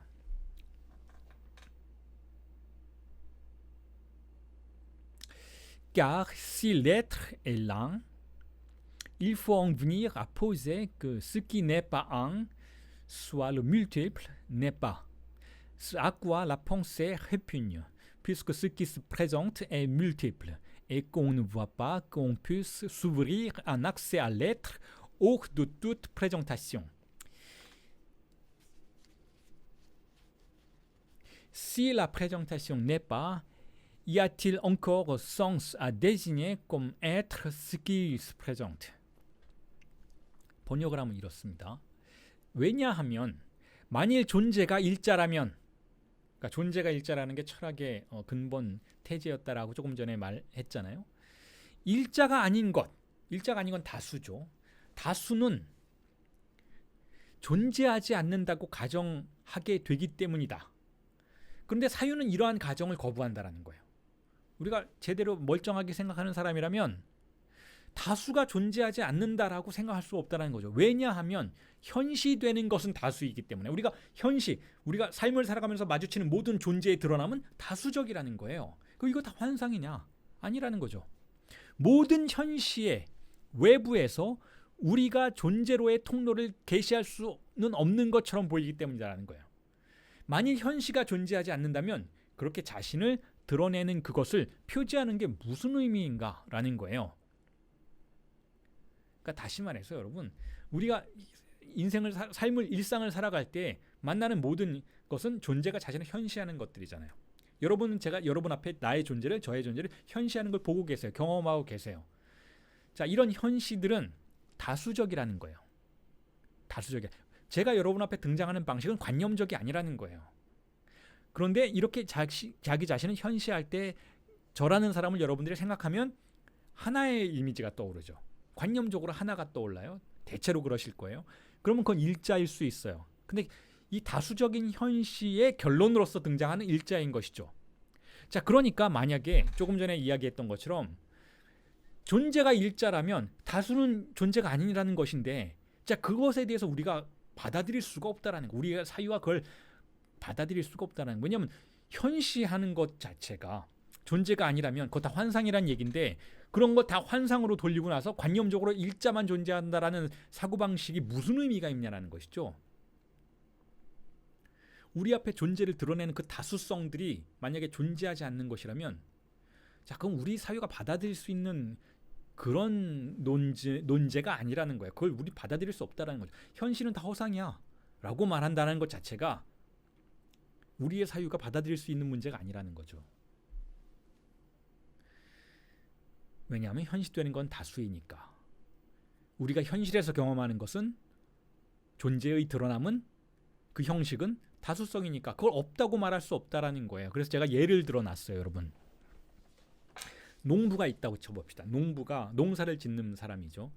농부가 있는데 농부라는 사람이 여름이 뭔지 알고 있어야 되잖아요. 그걸 모르면 큰일 나잖아요. 봄, 여름, 가을, 겨울 이거 뭔지 알고 있어야 되죠. 한 농부가 여름이 뭔지 모르겠어요. 그러면 농사를 어떻게 짓겠어요? 여름은 언제 시작해서 언제 끝나고 기온은 어느 정도 되고, 이거 다 일자적인 관념들이에요. 그런데 이게 먼저 있었을까요? 아니면 경험이 먼저 있었을까요? 예를 들어서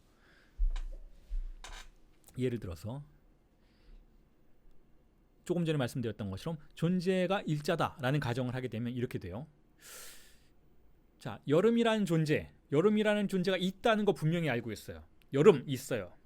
그리고 그걸 일자처럼 파악한다면 그거는 관념적으로 있는 거죠. 일자는 관념적인 거예요. 여러분 머릿속에 있는 것, 우리의 머릿속에 있는 것, 있다고 가정되는 것이죠. 모든 진짜로 있는 현시적인 것들의 너머에 기원적으로 있다라고 가정되는 것이죠. 여름이라는 게 관념적으로 있고 우리는 그것 때문에 여름이 뭔지 알고 있어요. 자, 그런데 진짜로 여름이 왔어요. 겨울에도 우리는 여름을 생각할 수 있잖아요. 여름은 그런 거야. 그러니까 여름을 대비하자. 여름에 뭔가 뭐 해야 되니까 농부가 그 씨앗을 심을 대비를 하자 라고 겨울에 생각하는 거죠. 겨울이 당장 지금 눈앞에 없지만 우리는 그 겨울에 대한 관념과 일자를 가지고 있기 때문에 사유 속에서 여름을 생각하고 여름을 대비할 수 있죠. 그 다음에 여름이 왔어요. 여름이 왔는데 날이 더워졌죠. 뭐 비가 오기도 하고 뭐 매미가 울기도 하고 여름에 뭐 해충이 날아다니기도 해. 이게 다 여름의 관념 안에서 우리가 알게 되는 것들이에요. 그런데 이렇게 생각하는 거예요. 여름이라는 일자는 있는데 그 여름이라는 현실의 경험이 다수적으로 등장하잖아요. 그러니까 매일의 여름이 똑같지가 않아요. 조금은 이번 여름은 좀 덜 덥네? 아니면 이번 여름은 너무 덥잖아. 한반도에서 이런 여름은 없었던 것 같은데 내 평생 이런 여름 없었던 것 같아. 너무 덥잖아. 그럼 이건 여름 아니야. 이게 다수성이니까 없는 거야. 이렇게 파악하면 여름은 아니니까 그날은 농사를 안 짓는 거예요.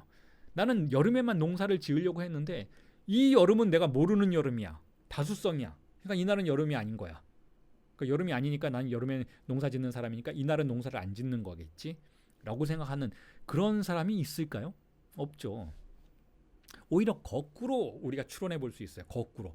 그냥 살다 보니까 어떤 계절이 계속 반복적으로 더운 거예요. 예를 들어서 6월이 되니까 왜 이렇게 덥지? 그러니까 6월이라는 것도 좀 그렇고, 자, 이 시기쯤 되니까 이게 날씨가 더워지네. 근데 1년이 지났어요. 근데 또 똑같은 시기가 되니까 또 날씨가 더워지네. 10년, 20년 경험하다 보니까 틀림없이 이 시기가 되면 날이 더워지는구나. 근데 그것이 더워지는 방식은 다양해요. 장마가 지기도 하고 또는 장마가 안 지기도 하고 어쨌든 여러 가지 방식으로 다양한 방식으로 자 그것들이 우리에게 등장을 하죠. 또는 그 현실 자체는 어느 정도 일관성을 갖는다 해도 그걸 만나는 방식이 다양해요. 예를 들어서 부모님 때에는 농사를 졌기 때문에 그 여름이 굉장히 중요한 시기였지만 자 그 자식 때에는 농사가 직업이 아니게 되었어요. 다른 직업을 갖게 되었어. 그러니까 그 여름은 한가한 시기예요. 이 사람에게는 농사를 짓는 그 아주 그냥 힘든 시기가 아니고 휴가를 떠나는 시기예요. 그러니까 다른 방식이죠. 그러니까 그 여름은 또 다른 방식으로 자신을 현시해요. 한 사람 그 다른 사람에게는 현실은 그렇게 다수성인 것이죠. 하지만 우리는 그 여름들을 경험해 보고 나서 추론적으로 아 여름이라는 일자가 있구나라고 생각하게 되는 거예요. 자 그러면 이건 결과로서 등장하는 일자인 것이죠.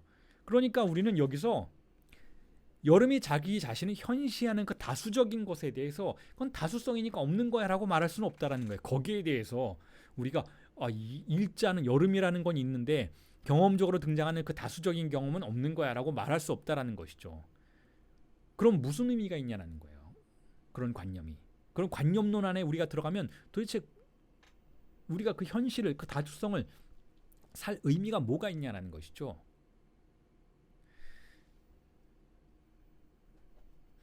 자, 그 얘기를 했다는 거예요. 그 얘기를. 그렇지만 그렇게 경험적인 것만이 전부다라고 얘기할 수가 없는 게 그럼에도 불구하고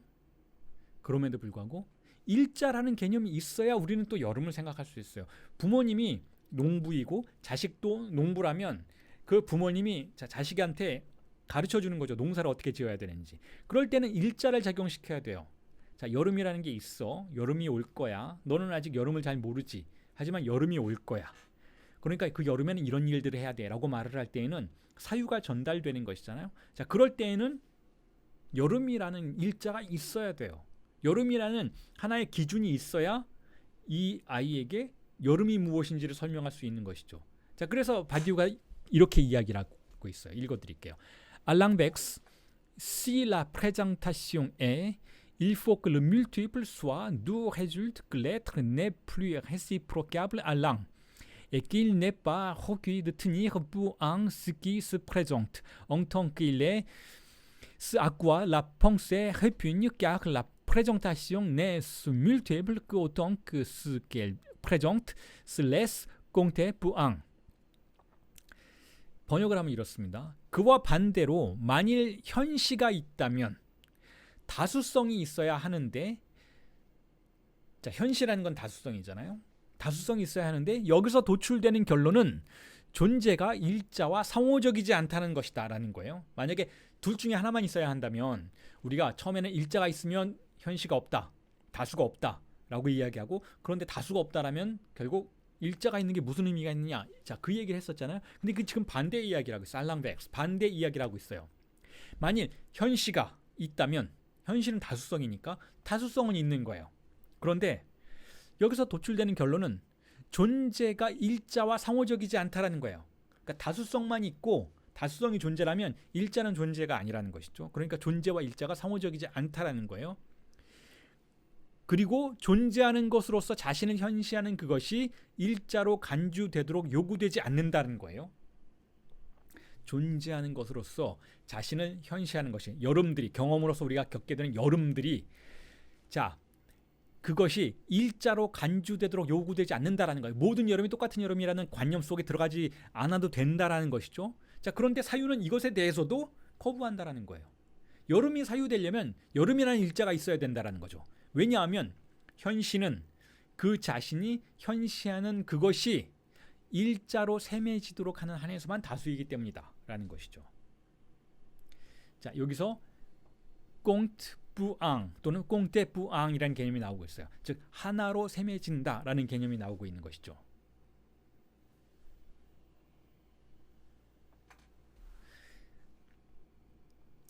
무슨 뜻인가 정리해드리면 이렇습니다. 우리의 사유의 조건은 일자를 필요로 한다라는 거예요. 어떻게든. 그리고 우리의 경험의 조건은 존재하는 모든 것들을 다수적으로 경험한다라는 것이죠. 우리가 만약에 다수성 안에서만 경험을 하게 되면 그 경험하는 것들을 사유할 수가 없어요. 매번 여름이 찾아와도 여름에 대해서 사유할 수가 없어요. 그리고 다른 사람들과 소통할 수도 없어요. 자기 자식에게 여름에 농사를 어떻게 짓는지 알려줄 수가 없어요. 사유를 전달할 수가 없어요. 지식을 전달할 수가 없어요. 공동체가 구성이 될 수가 없어요. 일자가 필요해요. 하지만 일자만 간주하게 되면 우리는 모든 경험들을 무시하게 되고 모든 경험들의 존재를 허상으로 보게 되고 경험 자체를 부정하게 되어서 관념 속에 매몰될 수밖에 없는 것이죠. 그러니까 우리가 사유하면서 존재하고 그 존재를 경험해 나가려면 일자라는 개념과 다수라는 개념을 상호적으로 작용하는 그러한 구조를 받아들여야 한다는 것이죠. 그러니까 일자와 다수라는 것 자체가 하나가 하나를 배척하는 개념이 아니라는 거예요. 둘은 다른 하나에 대해서 일자이고 또 다른 하나에 대해서 다수라는 거예요. 만약에 일자가 없다면 우리는 다수가 다수인지도 모른다라는 거죠.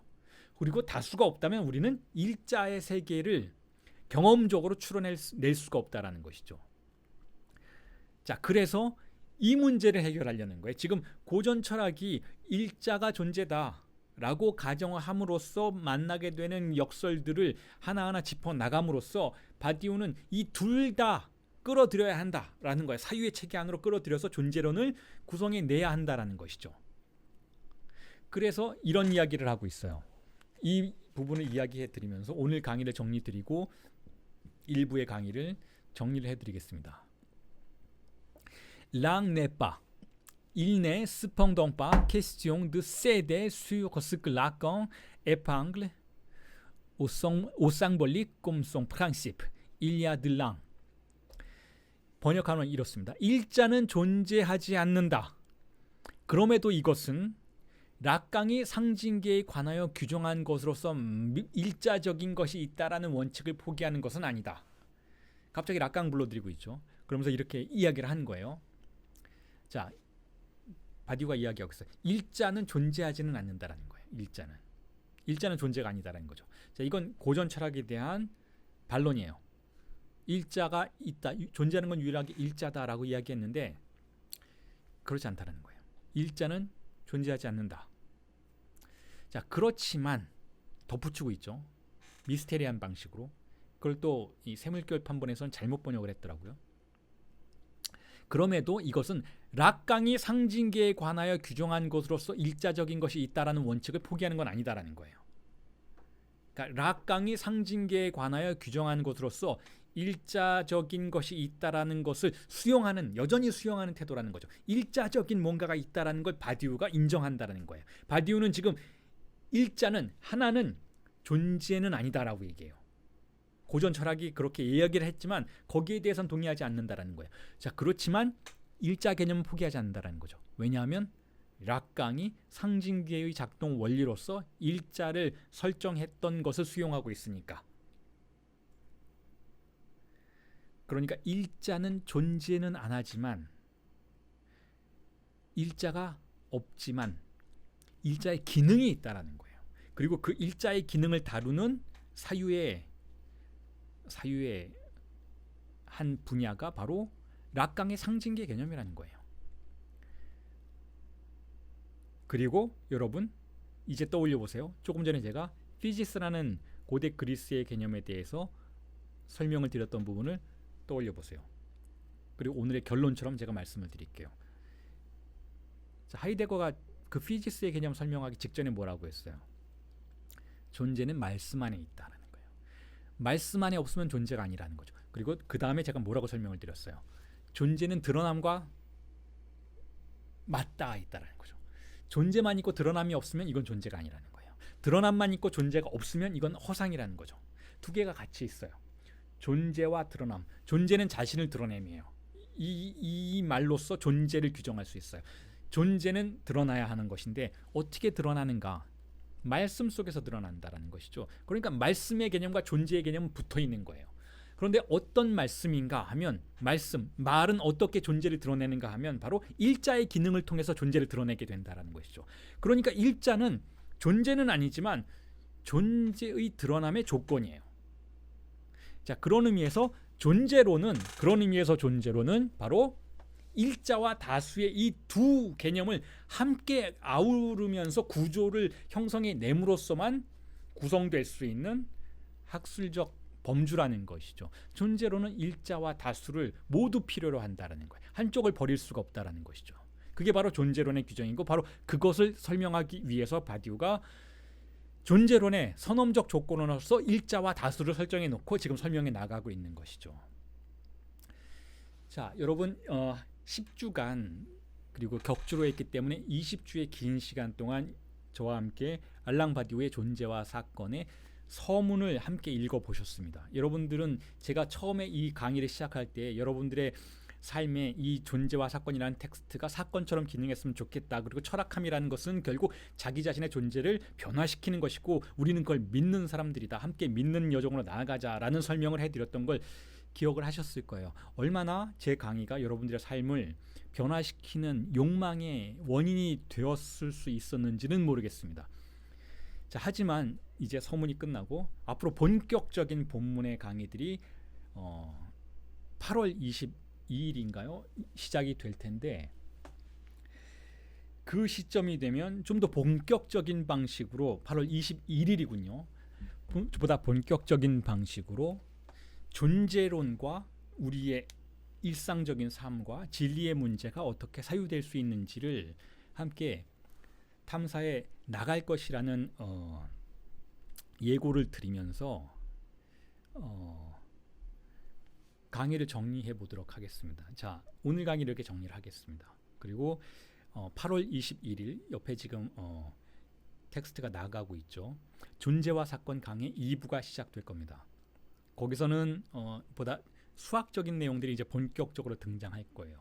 칸토의 집합론 혹은 그 이전에 러셀의 영리, 자기 자신을 원소로 하는 집합의 불가능성 이런 이야기들이 등장이 되고 그 칸토의 무한 개념과 알렙 개념들이 등장을 하고 그 이후에 다양한 집합론의 논제들을 통해서 어떻게 공백이 우리의 국가적인 삶의 표면에 유령처럼 떠다니고 있는지를 수학적인 방식으로 증명을 하는 등등의 이야기들이 전개가 될 거예요. 보다 구체적인 이야기들이 조금 더 정치적이고 조금 더 우리가 일상생활에 파악하는데 도구가 되어줄 수 있는 내용들이 여러분들에게 소개가 될 겁니다. 이제까지는 보다 근본적인 내용들이었어요. 왜 존재론이 필요한지, 존재론이란 어떤 구조를 가지고 있는지, 존재론이란 하이데거에게는 어떻게 미학적인 영역에서 작동할 수 있었던 것인지, 그와 반면에 존재론이 왜 수학적이어야만 하는지, 왜 히스테리적인 구조가 아니라 강박증적인 구조가 되어야만 하는지에 대한 설명들이 이제까지의 수업에서 여러분들에게 제시가 되었다면 이제 2부에서부터는 조금 더 구체적인 수학의 내용들을 가지고 우리의 삶의 정치적인 영역들, 혁명적인 영역들이 탐사될 예정입니다. 그 부분에 대해서 여러분들이 계속해서 저와 함께 이 존재론에 관련된 책 먹기의 여정을 이어나가고 싶으시다면 신청을 해주시기 바라겠습니다. 자, 오늘 강의는 이 정도로 정리를 하겠습니다. 그동안 수고하셨습니다. 감사합니다.